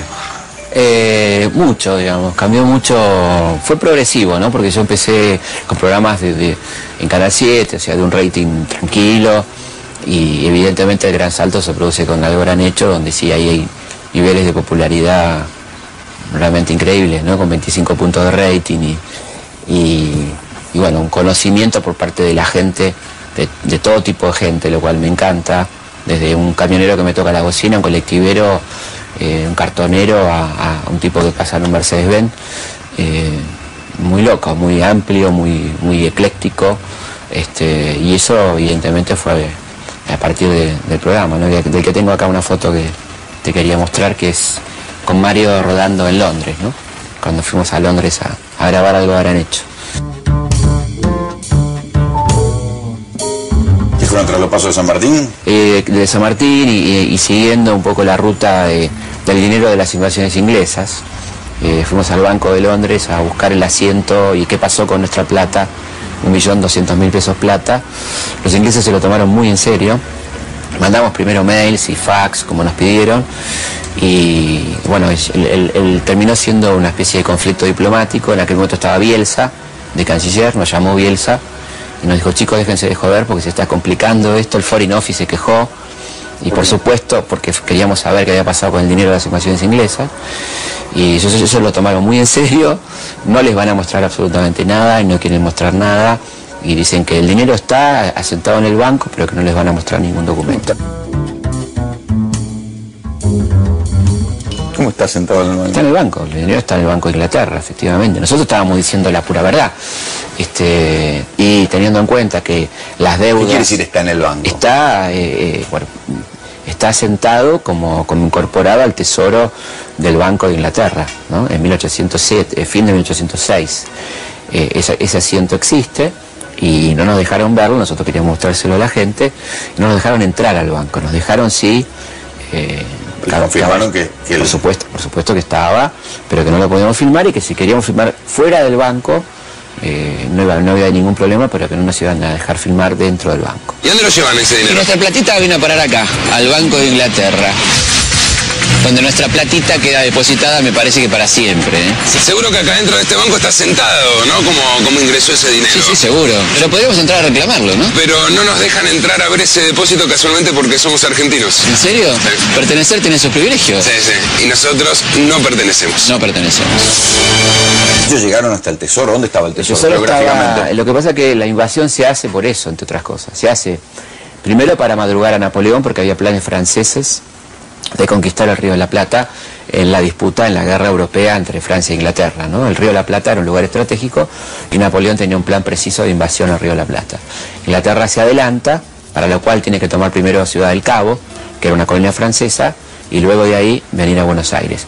Y vienen con la información precisa de que está el embarque de plata del Potosí para mandar a España, que era 1.200.000 pesos plata.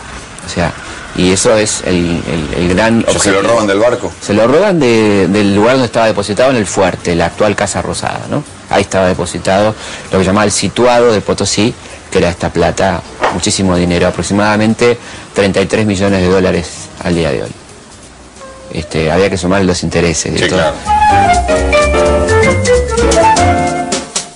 ¿Por qué te hiciste historiador? Creo que tiene que ver con lo primero, que siempre me gustó leer, de chico.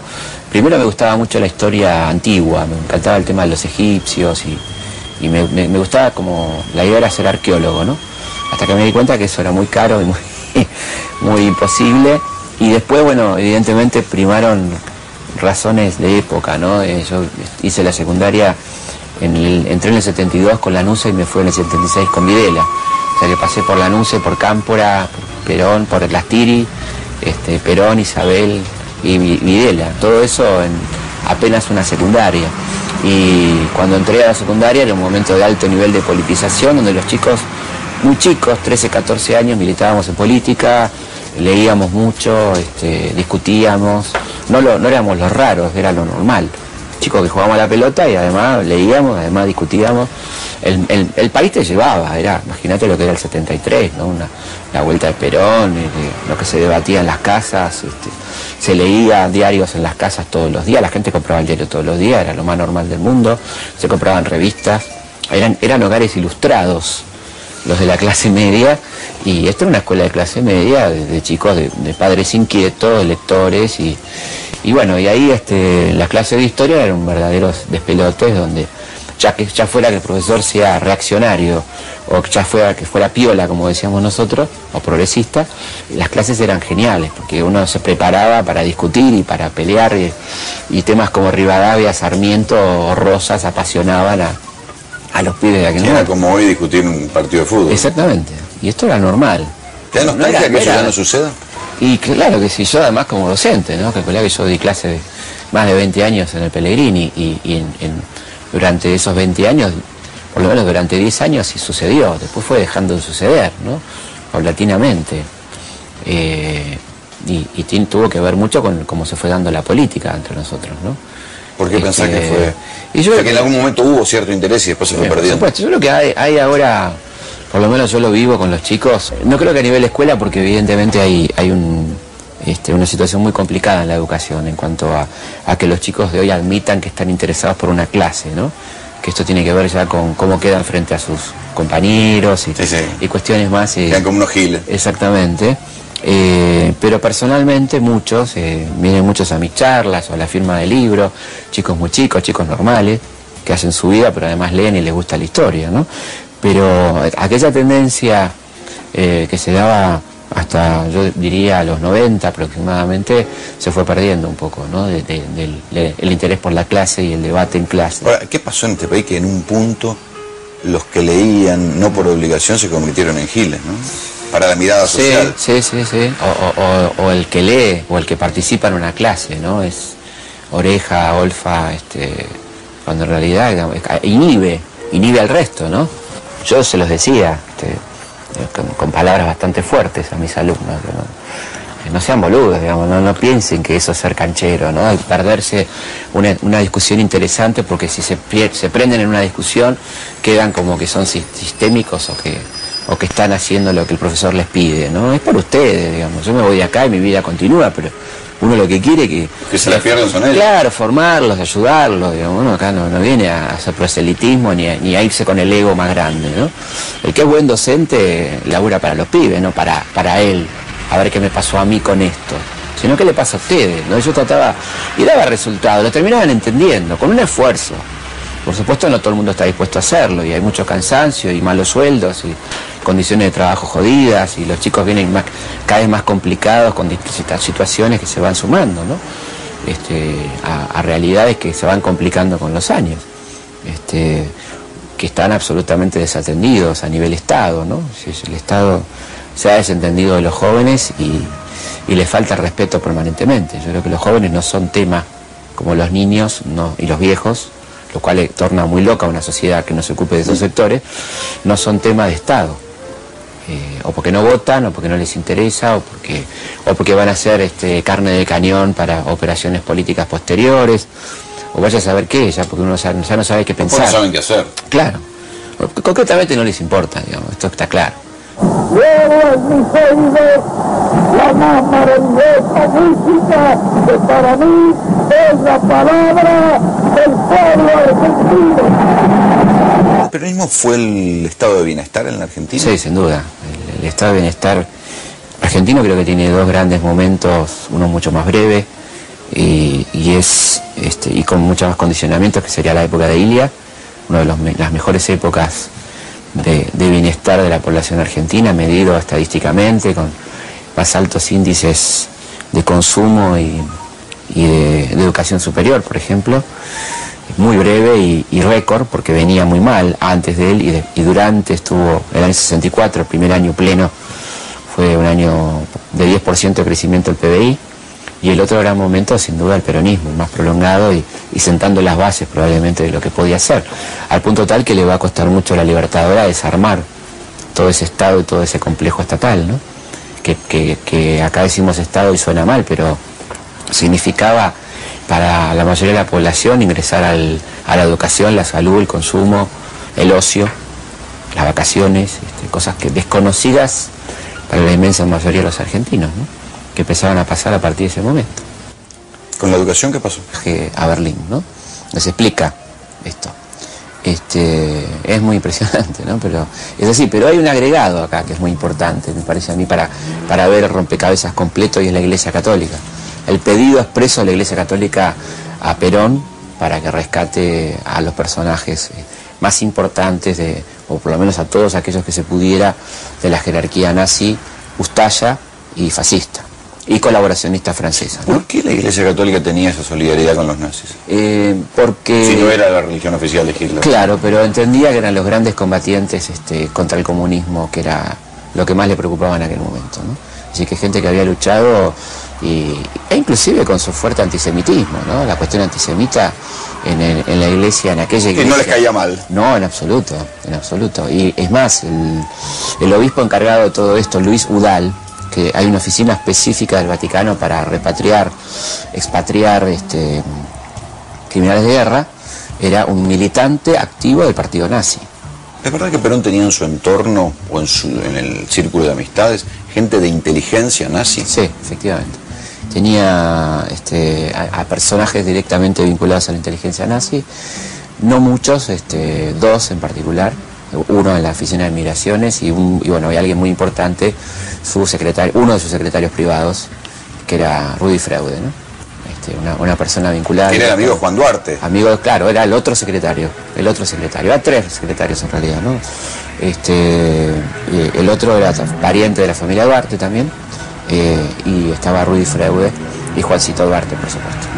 ¿Y Freude como cuán cercano, como cuán agente nazi era? Era un hombre de permanente contacto con la embajada alemana durante la guerra, y era el hombre de los negocios alemanes en Argentina, ¿no? Y un hombre que financió de una manera importante la campaña de Perón en 1946. Sí, hay que recordar, hay que tener en cuenta también que Alemania en aquel momento era realmente una potencia, que tenía una diplomacia y un servicio de inteligencia poderoso y financiaba cosas aquí en Argentina, y a su vez la Argentina era mucho más potencia y jugaba en el tablero de las grandes ligas en el contexto mundial, no como ahora. La segunda potencia de América. Disputaba palmo a palmo con Estados Unidos su lugar hegemónico, y en América Latina era hegemónica. Por supuesto que el poder económico lo tenía los Estados Unidos ya, o lo empezaba a tener, al irse un poco Inglaterra desgastada, el imperio decadente, digamos, pero la influencia cultural argentina en América Latina era impresionante. Desde el cine a la cultura, a todo lo que tenía que ver con un predominio ideológico, cultural muy importante, y eso Estados Unidos lo tenía muy claro, y por eso ese permanente bombardeo a la Argentina.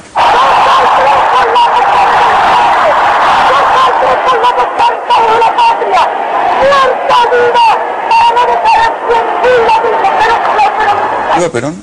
Bueno, ¿tenía alguna formación política previa? No, muy poca, muy poca. Era la formación que podía tener una persona en un ambiente teatral, que era un ambiente siempre politizado, ¿no? Entonces ella contaba que se discutía mucho, a ella le tocó la época de la Guerra Civil Española, la política local, qué sé yo, el escándalo de las carnes y todo eso que pasaba en la década infame, que ella escuchaba, no tenía una opinión formada todavía, y que eso va a empezar. Era muy chica, además. Era muy chica, venía de una ciudad del interior, muy despolitizada, y quizá su ingreso a mirar un poco la política tenía que ver con sus roles en los radioteatros, particularmente una serie que se llamó Grandes Mujeres de la Historia, donde ella hace de George Sand, de Madame Lynch, de Isabel I de Inglaterra, y ahí se va dando cuenta que hubo muchas mujeres importantes en la historia, y sin duda que eso tuvo...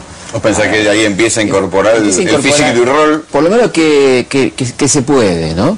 Que se puede pensar en ser más que una actriz, evidentemente, cosa que por supuesto en esos momentos estaba en un potencial absoluto, porque ni siquiera era una actriz conocida, ¿no? Empezaba a ser conocida, y bueno, evidentemente esto no tiene nada que ver con la lectura Hollywood de que porque fue actriz actuó durante su breve periodo político, ¿no? Yo creo que él fue muy sincera en lo que hizo, ¿no? Evidentemente quizá le daba su carácter de actriz una posibilidad de tener un contacto con la gente sin los temores que podría tener cualquiera de nosotros, enfrentar a una multitud y hablar con soltura, pero lo que ella hizo fue absolutamente sincero, ¿no? A mí no me cabe ninguna duda, ¿no? Bien o mal, cada uno lo verá, pero creo que lo que hizo lo hizo con absoluta sinceridad y con una entrega, la verdad que nunca vista, ¿no? No hay parangones, digamos, en la historia argentina y mundial, muy poca, ¿no? De una mujer con ese nivel de entrega que quema su vida, ¿no?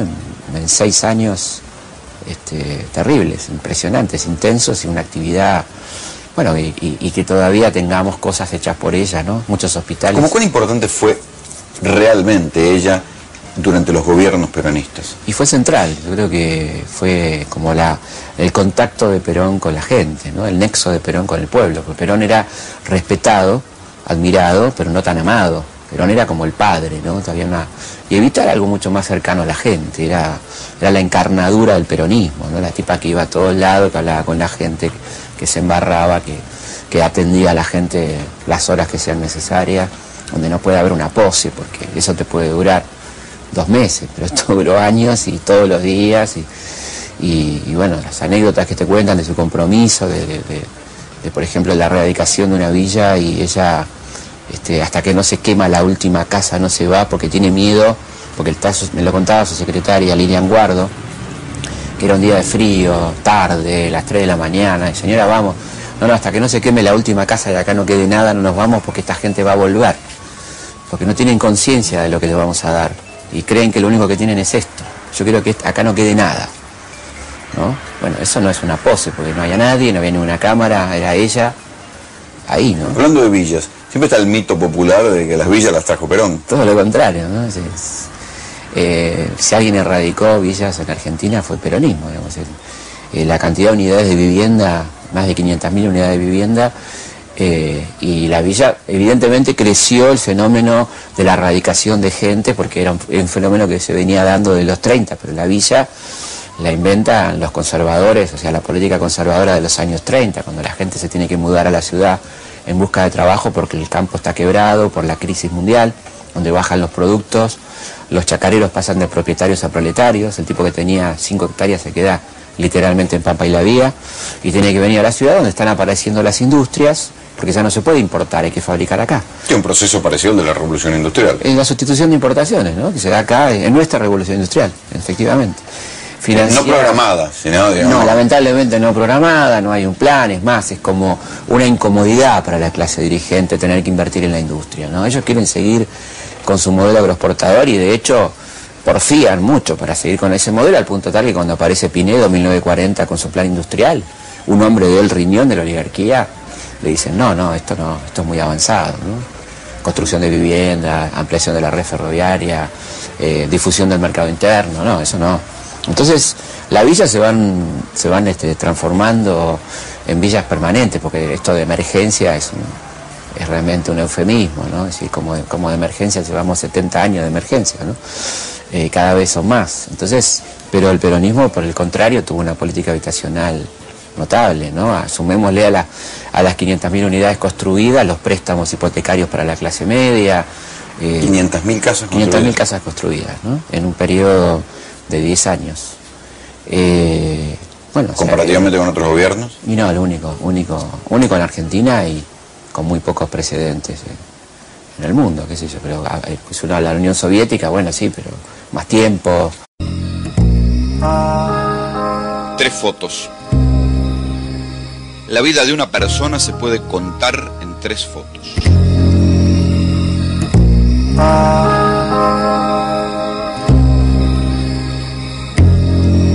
Vos, ¿me mostrás las tuyas? Y siguiendo un poco la ruta del dinero de las invasiones inglesas, fuimos al Banco de Londres a buscar el asiento y qué pasó con nuestra plata, 1.200.000 pesos plata. Los ingleses se lo tomaron muy en serio, terminó siendo una especie de conflicto diplomático. En aquel momento estaba Bielsa, de canciller, nos llamó Bielsa y nos dijo, chicos, déjense de joder porque se está complicando esto. Una vez que sacan la plata allá, ¿a dónde la llevan? Bueno, lo pasean por las calles de Londres en 8 carros tirados por 6 caballos, adornados con cintas azules, imagínate. Una banda toca el Rule Britannia, el God Save the King, pasan por el Almirantazgo, se detienen ahí un ratito, Central Square, Pall Mall. Ahora, la gente fue a un desfile, ve pasear todo ese dinero, pero ¿saben que es plata robada? Sí, pero parece que mucho no les importaba, ¿eh? ¿Cómo cuánto simpatizaba Perón con el fascismo? Bastante.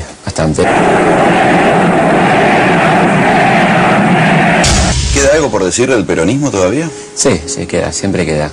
Es un material sensible, inagotable diría yo prácticamente, porque hay mucho por hablar, por pensar. Se ocultó mucho también. Se ocultó mucho, se minimizó, se simplificó. Esto del peronismo es un sentimiento, se usó de distintas maneras, ¿no? Como para darle irracionalidad del lado del peronismo para justificar algunas cosas, pero creo que fue tomado sobre todo por el antiperonismo, ¿no? Un movimiento que es irracional, que no tiene lógica, que nunca la tuvo, cosa que no es verdad. La tuvo una lógica interna. Fue el movimiento de masas más importante de América Latina, sin ninguna duda, con diferencias muy importantes en torno a los otros. Es decir, evidentemente la conmoción que provoca la Revolución Mexicana es enorme, pero su perdurabilidad y sus concreciones son escasas. En cambio, lo que hace tan incorrecto al peronismo y que molesta tanto en otras partes del mundo es que el peronismo logró muchas cosas concretas, ¿no?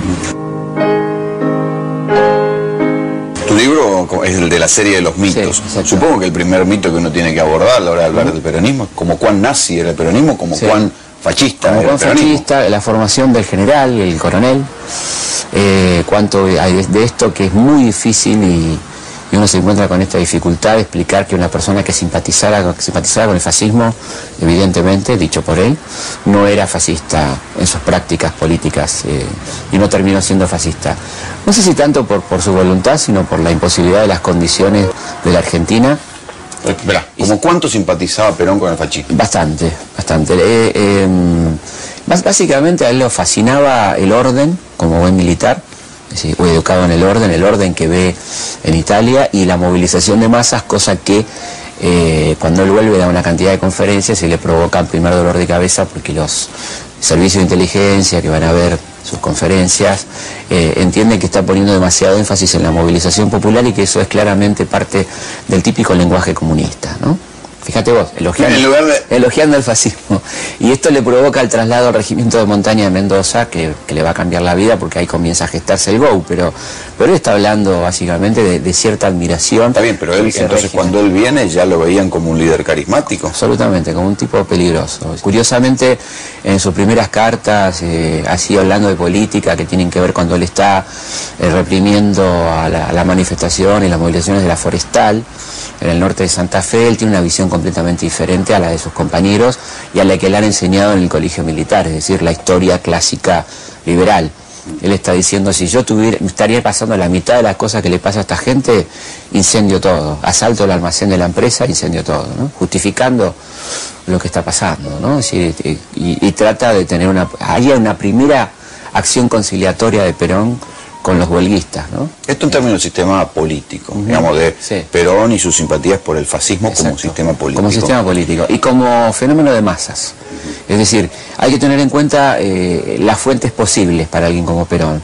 Quedaba descartada la izquierda, ni el socialismo ni el comunismo eran fuentes posibles. Le quedaba la doctrina social de la Iglesia. Pero el socialismo en ese momento era la República de Weimar decadente, claro. Pero también era cierta socialdemocracia, tampoco le cerraba. No le cerraba, él iba para otro lado, ¿no?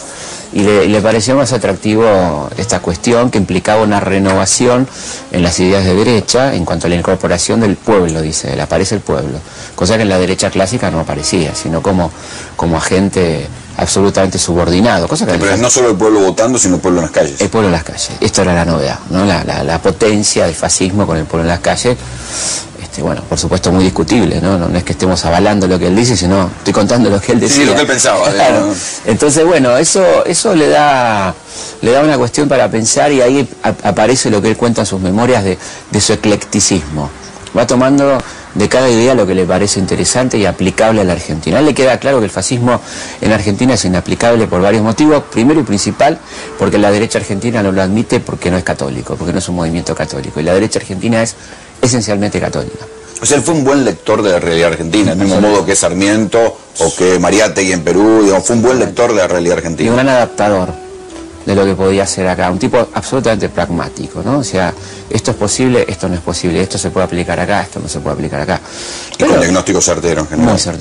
Muy certero y absolutamente incomprendido por todo el arco político, podemos decir todo sin temor a equivocarnos, o sea, toda la clase política argentina existente, con la excepción de los militantes de Forja, que eran marginales al radicalismo, o la Junta Renovadora del Radicalismo, no lo entienden y consideran que es fascista, mientras que la clase empresaria y la clase terrateniente de la sociedad rural dice es un comunista, ¿no? O sea, había logrado esas dos calificaciones. Putear a todo el mundo. Claro, pero fíjate qué contradicción interesante, ¿no? Entonces yo creo que es imposible definirlo a Perón como de izquierda o de derecha si uno no habla del momento histórico y así todo es de una enorme dificultad, porque como él es tan pragmático y se va adaptando un poco a la realidad. Con la anuencia del gobierno de Perón y una vasta red de complicidades en la cual se involucraron la Iglesia y la Cruz Roja Internacional, pronto llegarían a la Argentina Adolf Eichmann, Joseph Mengele y Erich Priebke. ¿Es este mismo pragmatismo el que hace que la erradicación de nazis haya sido una especie de política de Estado durante el peronismo? Sí, ¿que facilitara tanto la erradicación de nazis? Sí, porque correspondía con la admiración a esa raza superior prácticamente en algún sentido, sin ser un racista, admitir que esa gente venía muy formada, lo dice en un reportaje. Nosotros nos convenía porque con pagar un pasaje estábamos ahorrando años de formación de gente muy académicamente muy sólida, porque él hablaba también como justificando todo el aluvión, particularmente de la gente de ciencias que vino, como por ejemplo Kurt Tank, ¿no? O la gente que tenía una actividad práctica, o la gente de los ferrocarriles, o qué sé yo. Y yo creo que sí, ahí hay como una cuestión de traer esa gente, primero por una cuestión de solidaridad, ¿no? Terrible, pero cierta. Ideológica. Y después por creer que eso aportaba a la población argentina elementos positivos, ¿no? ¿Qué lectura hizo Perón de la Segunda Guerra Mundial? ¿Estaba con los aliados? ¿Pensaba que podían ganar o estaba claramente con el eje? No, estaba claramente con el eje y se duele y conduele con la derrota. Esto lo dice él claramente, ¿no? Inclusive en una entrevista con Félix Luna dice: yo personalmente me reuní con los alemanes amigos de acá y les expliqué que le teníamos que declarar la guerra para poder salvar a algunos de ellos, para poder llegar con nuestros elementos de salvataje. 3 fotos. La vida de una persona se puede contar en 3 fotos.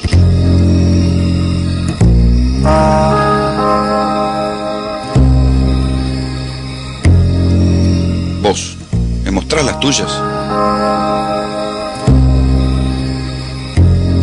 Y siguiendo un poco la ruta del dinero de las invasiones inglesas, fuimos al Banco de Londres a buscar el asiento y qué pasó con nuestra plata, 1.200.000 pesos plata.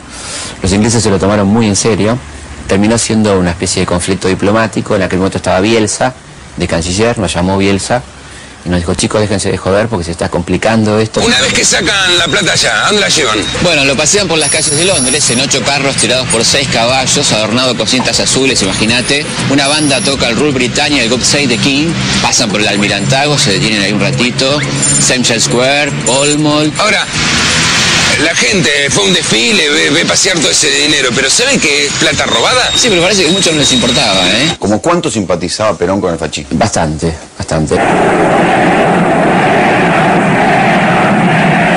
¿Queda algo por decir del peronismo todavía? Sí, queda, siempre queda.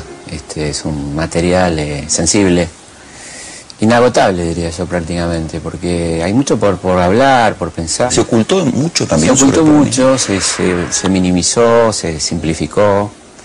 Esto del peronismo es un sentimiento, se usó de distintas maneras, ¿no? Como para darle irracionalidad del lado del peronismo para justificar algunas cosas, pero creo que fue tomado sobre todo por el antiperonismo, ¿no? Un movimiento que es irracional, que no tiene lógica, que nunca la tuvo, cosa que no es verdad. La tuvo una lógica interna.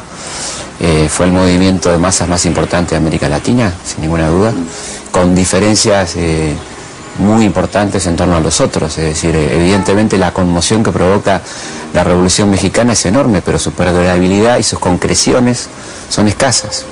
En cambio, lo que hace tan incorrecto al peronismo y que molesta tanto en otras partes del mundo es que el peronismo logró muchas cosas concretas, ¿no? Tu libro es el de la serie de los mitos. Sí, supongo que el primer mito que uno tiene que abordar a la hora de hablar del peronismo es como cuán nazi era el peronismo, como cuán fascista era el peronismo. Fascista, la formación del general y el coronel, cuánto hay de esto que es muy difícil y uno se encuentra con esta dificultad de explicar que una persona que simpatizara con el fascismo, evidentemente, dicho por él, no era fascista en sus prácticas políticas y no terminó siendo fascista. No sé si tanto por su voluntad, sino por la imposibilidad de las condiciones de la Argentina. Espera, ¿cómo cuánto simpatizaba Perón con el fascismo? Bastante. Básicamente a él lo fascinaba el orden, como buen militar. Sí, fue educado en el orden que ve en Italia, y la movilización de masas, cosa que cuando él vuelve da una cantidad de conferencias y le provoca el primer dolor de cabeza, porque los servicios de inteligencia que van a ver sus conferencias entienden que está poniendo demasiado énfasis en la movilización popular y que eso es claramente parte del típico lenguaje comunista, ¿no? Fíjate vos, elogiando el fascismo. Y esto le provoca el traslado al regimiento de montaña de Mendoza, que le va a cambiar la vida porque ahí comienza a gestarse el GO, pero él está hablando básicamente de cierta admiración, prácticamente, en algún sentido, sin ser un racista, admitir que esa gente venía muy formada, lo dice en un reportaje. Nosotros nos convenía porque con pagar un pasaje estábamos ahorrando años de formación de gente muy académicamente muy sólida, porque él hablaba también como justificando todo el aluvión, particularmente de la gente de ciencias que vino, como por ejemplo Kurtank, ¿no? O la gente que tenía una actividad práctica, o la gente de los ferrocarriles, o qué sé yo. Y yo creo que sí, ahí hay como una cuestión de traer esa gente, primero por una cuestión de solidaridad, ¿no? Terrible, pero cierta. Ideológica. Y después por creer que eso aportaba a la población argentina elementos positivos, ¿no? ¿Qué lectura hizo Perón de la Segunda Guerra Mundial? ¿Estaba con los aliados? ¿Pensaba que podían ganar o estaba claramente con el eje? No, estaba claramente con el eje y se duele y conduele con la derrota. Esto lo dice él claramente, ¿no? Inclusive en una entrevista con Félix Luna dice: yo personalmente me reuní con los alemanes amigos de acá y les expliqué que le teníamos que declarar la guerra para poder salvar a algunos de ellos, para poder llegar con nuestros elementos de salvataje a Berlín, ¿no? Les explica esto. Es muy impresionante, ¿no? Pero es así, pero hay un agregado acá que es muy importante, me parece a mí, para ver el rompecabezas completo, y es la Iglesia Católica. El pedido expreso de la Iglesia Católica a Perón para que rescate a los personajes más importantes, o por lo menos a todos aquellos que se pudiera, de la jerarquía nazi, ustaya y fascista, y colaboracionista francesa, ¿no? ¿Por qué la Iglesia Católica tenía esa solidaridad con los nazis? Porque... Si no era la religión oficial de Hitler. Claro, pero entendía que eran los grandes combatientes contra el comunismo, que era lo que más le preocupaba en aquel momento, ¿no? Así que gente que había luchado, e inclusive con su fuerte antisemitismo, ¿no? La cuestión antisemita en la iglesia, en aquella iglesia... Que no les caía mal. No, en absoluto, en absoluto. Y es más, el obispo encargado de todo esto, Luis Udall, que hay una oficina específica del Vaticano para expatriar criminales de guerra, era un militante activo del partido nazi. ¿Es verdad que Perón tenía en su entorno o en el círculo de amistades gente de inteligencia nazi? Sí, efectivamente. Tenía a personajes directamente vinculados a la inteligencia nazi, no muchos, dos en particular. Uno en la oficina de migraciones y bueno, había alguien muy importante, uno de sus secretarios privados, que era Rudy Freude, ¿no? Una persona vinculada. ¿Quién era amigo de Juan Duarte? Amigo, claro, era el otro secretario. Era tres secretarios en realidad, ¿no? El otro era pariente de la familia Duarte también, y estaba Rudy Freude y Juancito Duarte, por supuesto. ¿Y Freude como cuán cercano, como cuán agente nazi era? Era un hombre de permanente contacto con la embajada alemana durante la guerra, y era el hombre de los negocios alemanes en Argentina, ¿no? Y un hombre que financió de una manera importante la campaña de Perón en 1946. Sí, hay que recordar, hay que tener en cuenta también que Alemania en aquel momento era realmente una potencia, que tenía una diplomacia y un servicio de inteligencia poderoso y financiaba cosas aquí en Argentina, y a su vez la Argentina era mucho más potencia y jugaba en el tablero de las grandes ligas en el contexto mundial, no como ahora. La segunda potencia de América. Después a la última casa no se va porque tiene miedo, porque me lo contaba su secretaria Lilian Guardo, que era un día de frío, tarde, las 3 de la mañana, y señora, vamos, no, hasta que no se queme la última casa y acá no quede nada, no nos vamos porque esta gente va a volver. Porque no tienen conciencia de lo que les vamos a dar y creen que lo único que tienen es esto. Yo quiero que acá no quede nada, ¿no? Bueno, eso no es una pose, porque no había nadie, no había ninguna cámara, era ella ahí, ¿no? Hablando de villas, siempre está el mito popular de que las villas las trajo Perón. Todo lo contrario, ¿no? Si alguien erradicó villas en Argentina fue el peronismo, digamos.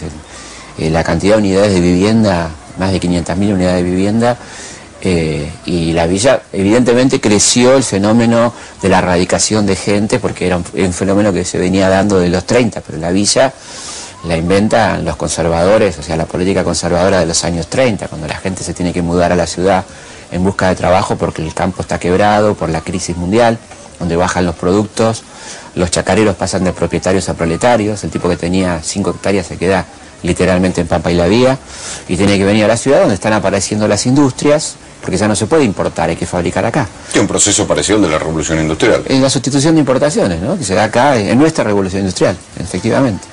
No programada, sino, digamos... No, lamentablemente no programada, no hay un plan, es más, es como una incomodidad para la clase dirigente tener que invertir en la industria, ¿no? Ellos quieren seguir con su modelo agroexportador y de hecho porfían mucho para seguir con ese modelo, al punto tal que cuando aparece Pinedo en 1940 con su plan industrial, un hombre del riñón de la oligarquía, le dicen, no, esto es muy avanzado, ¿no? Construcción de vivienda, ampliación de la red ferroviaria, difusión del mercado interno, no, eso no. Entonces, las villas se van transformando en villas permanentes, porque esto de emergencia es realmente un eufemismo, ¿no? Es decir, como de emergencia llevamos 70 años de emergencia, ¿no? Cada vez son más. Entonces, pero el peronismo, por el contrario, tuvo una política habitacional notable, ¿no? Sumémosle a las 500.000 unidades construidas, los préstamos hipotecarios para la clase media. 500.000 casas construidas. 500.000 casas construidas, ¿no? En un periodo de 10 años. Bueno, comparativamente con otros gobiernos. Y no, el único en Argentina y con muy pocos precedentes en el mundo, qué sé yo, pero pues uno habla de la Unión Soviética, bueno, sí, pero más tiempo, qué sé yo, y bueno, por supuesto con otros recursos, ¿no? Así que eso fue notable, ¿no? Y esta cuestión de tanta resistencia social en los sectores medios, ¿no?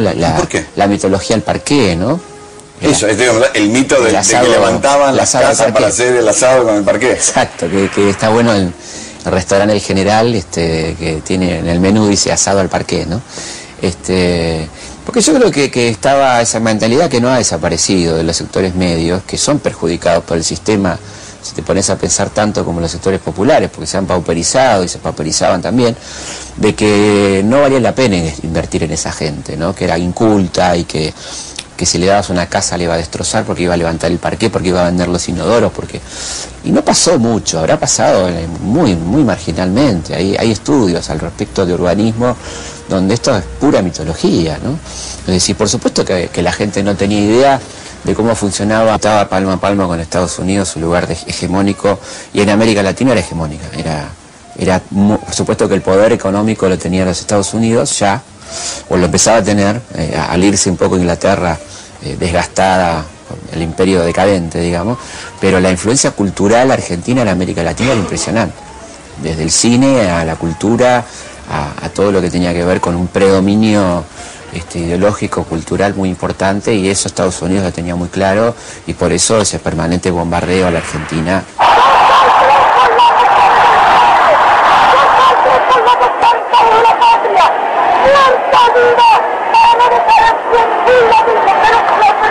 ¿Iba Perón? Bueno, ¿tenía alguna formación política previa? No, muy poca.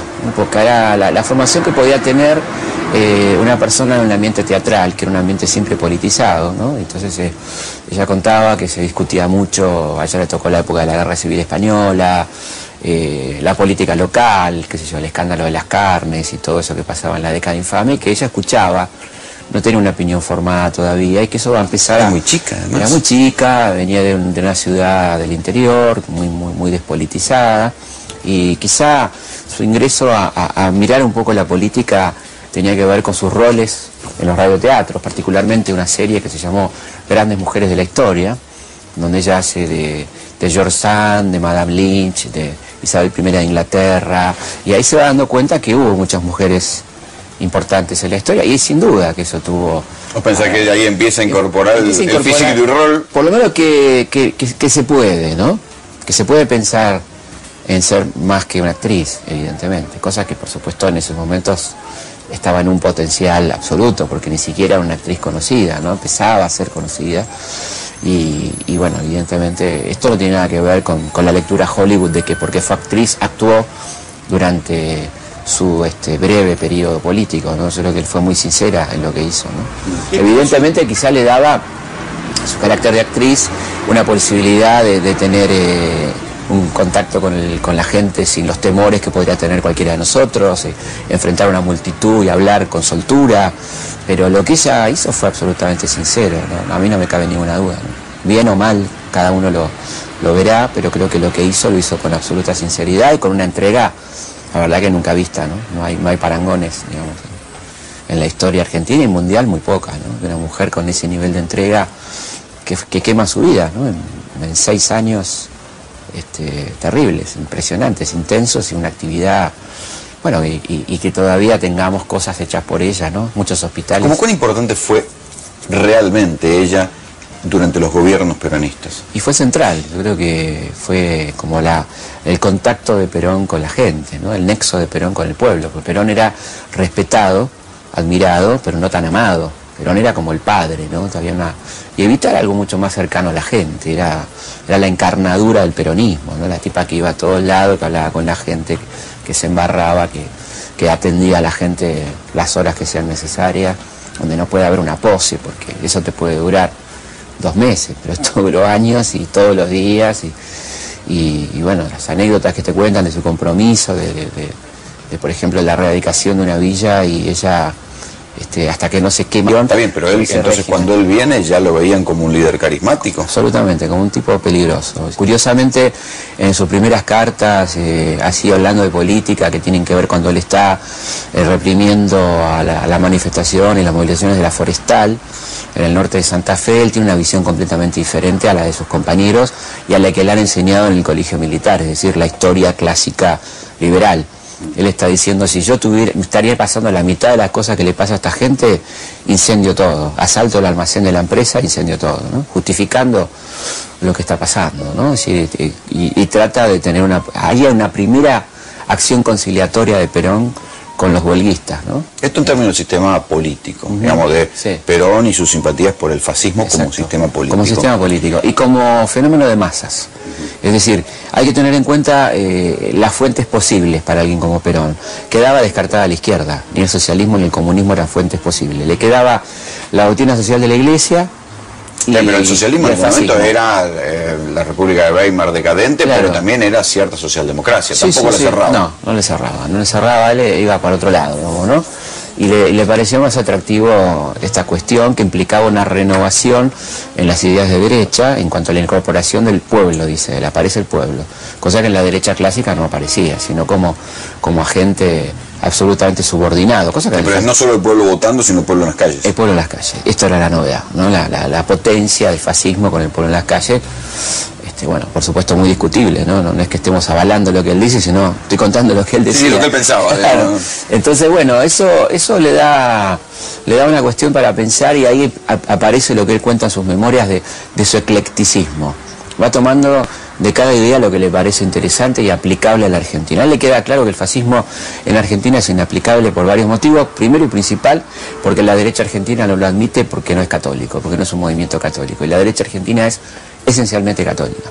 O sea, él fue un buen lector de la realidad argentina, del mismo modo que Sarmiento o que Mariátegui en Perú, digamos, fue un buen lector de la realidad argentina. Y un gran adaptador de lo que podía hacer acá, un tipo absolutamente pragmático, ¿no? O sea, esto es posible, esto no es posible, esto se puede aplicar acá, esto no se puede aplicar acá.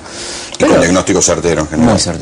Muy certero y absolutamente incomprendido por todo el arco político, podemos decir todo sin temor a equivocarnos, o sea, toda la clase política argentina existente, con la excepción de los militantes de Forja, que eran marginales al radicalismo, o la Junta Renovadora del Radicalismo, no lo entienden y consideran que es fascista, mientras que la clase empresaria y la clase terrateniente de la sociedad rural dice es un comunista, ¿no? O sea, había logrado esas dos calificaciones. Putear a todo el mundo. Claro, pero fíjate qué contradicción interesante, ¿no? Entonces yo creo que es imposible definirlo a Perón como de izquierda o de derecha si uno no habla del momento histórico y así todo es de una enorme dificultad, porque como él es tan pragmático y se va adaptando un poco a la realidad. Con la anuencia del gobierno de Perón y una vasta red de complicidades en la cual se involucraron la Iglesia y la Cruz Roja Internacional, pronto llegarían a la Argentina Adolf Eichmann, Joseph Mengele y Erich Priebke. ¿Es este mismo pragmatismo el que hace que la erradicación de nazis haya sido una especie de política de Estado durante el peronismo? Sí, ¿Que facilitara tanto la erradicación de nazis? Sí, porque correspondía con la admiración a esa raza superior.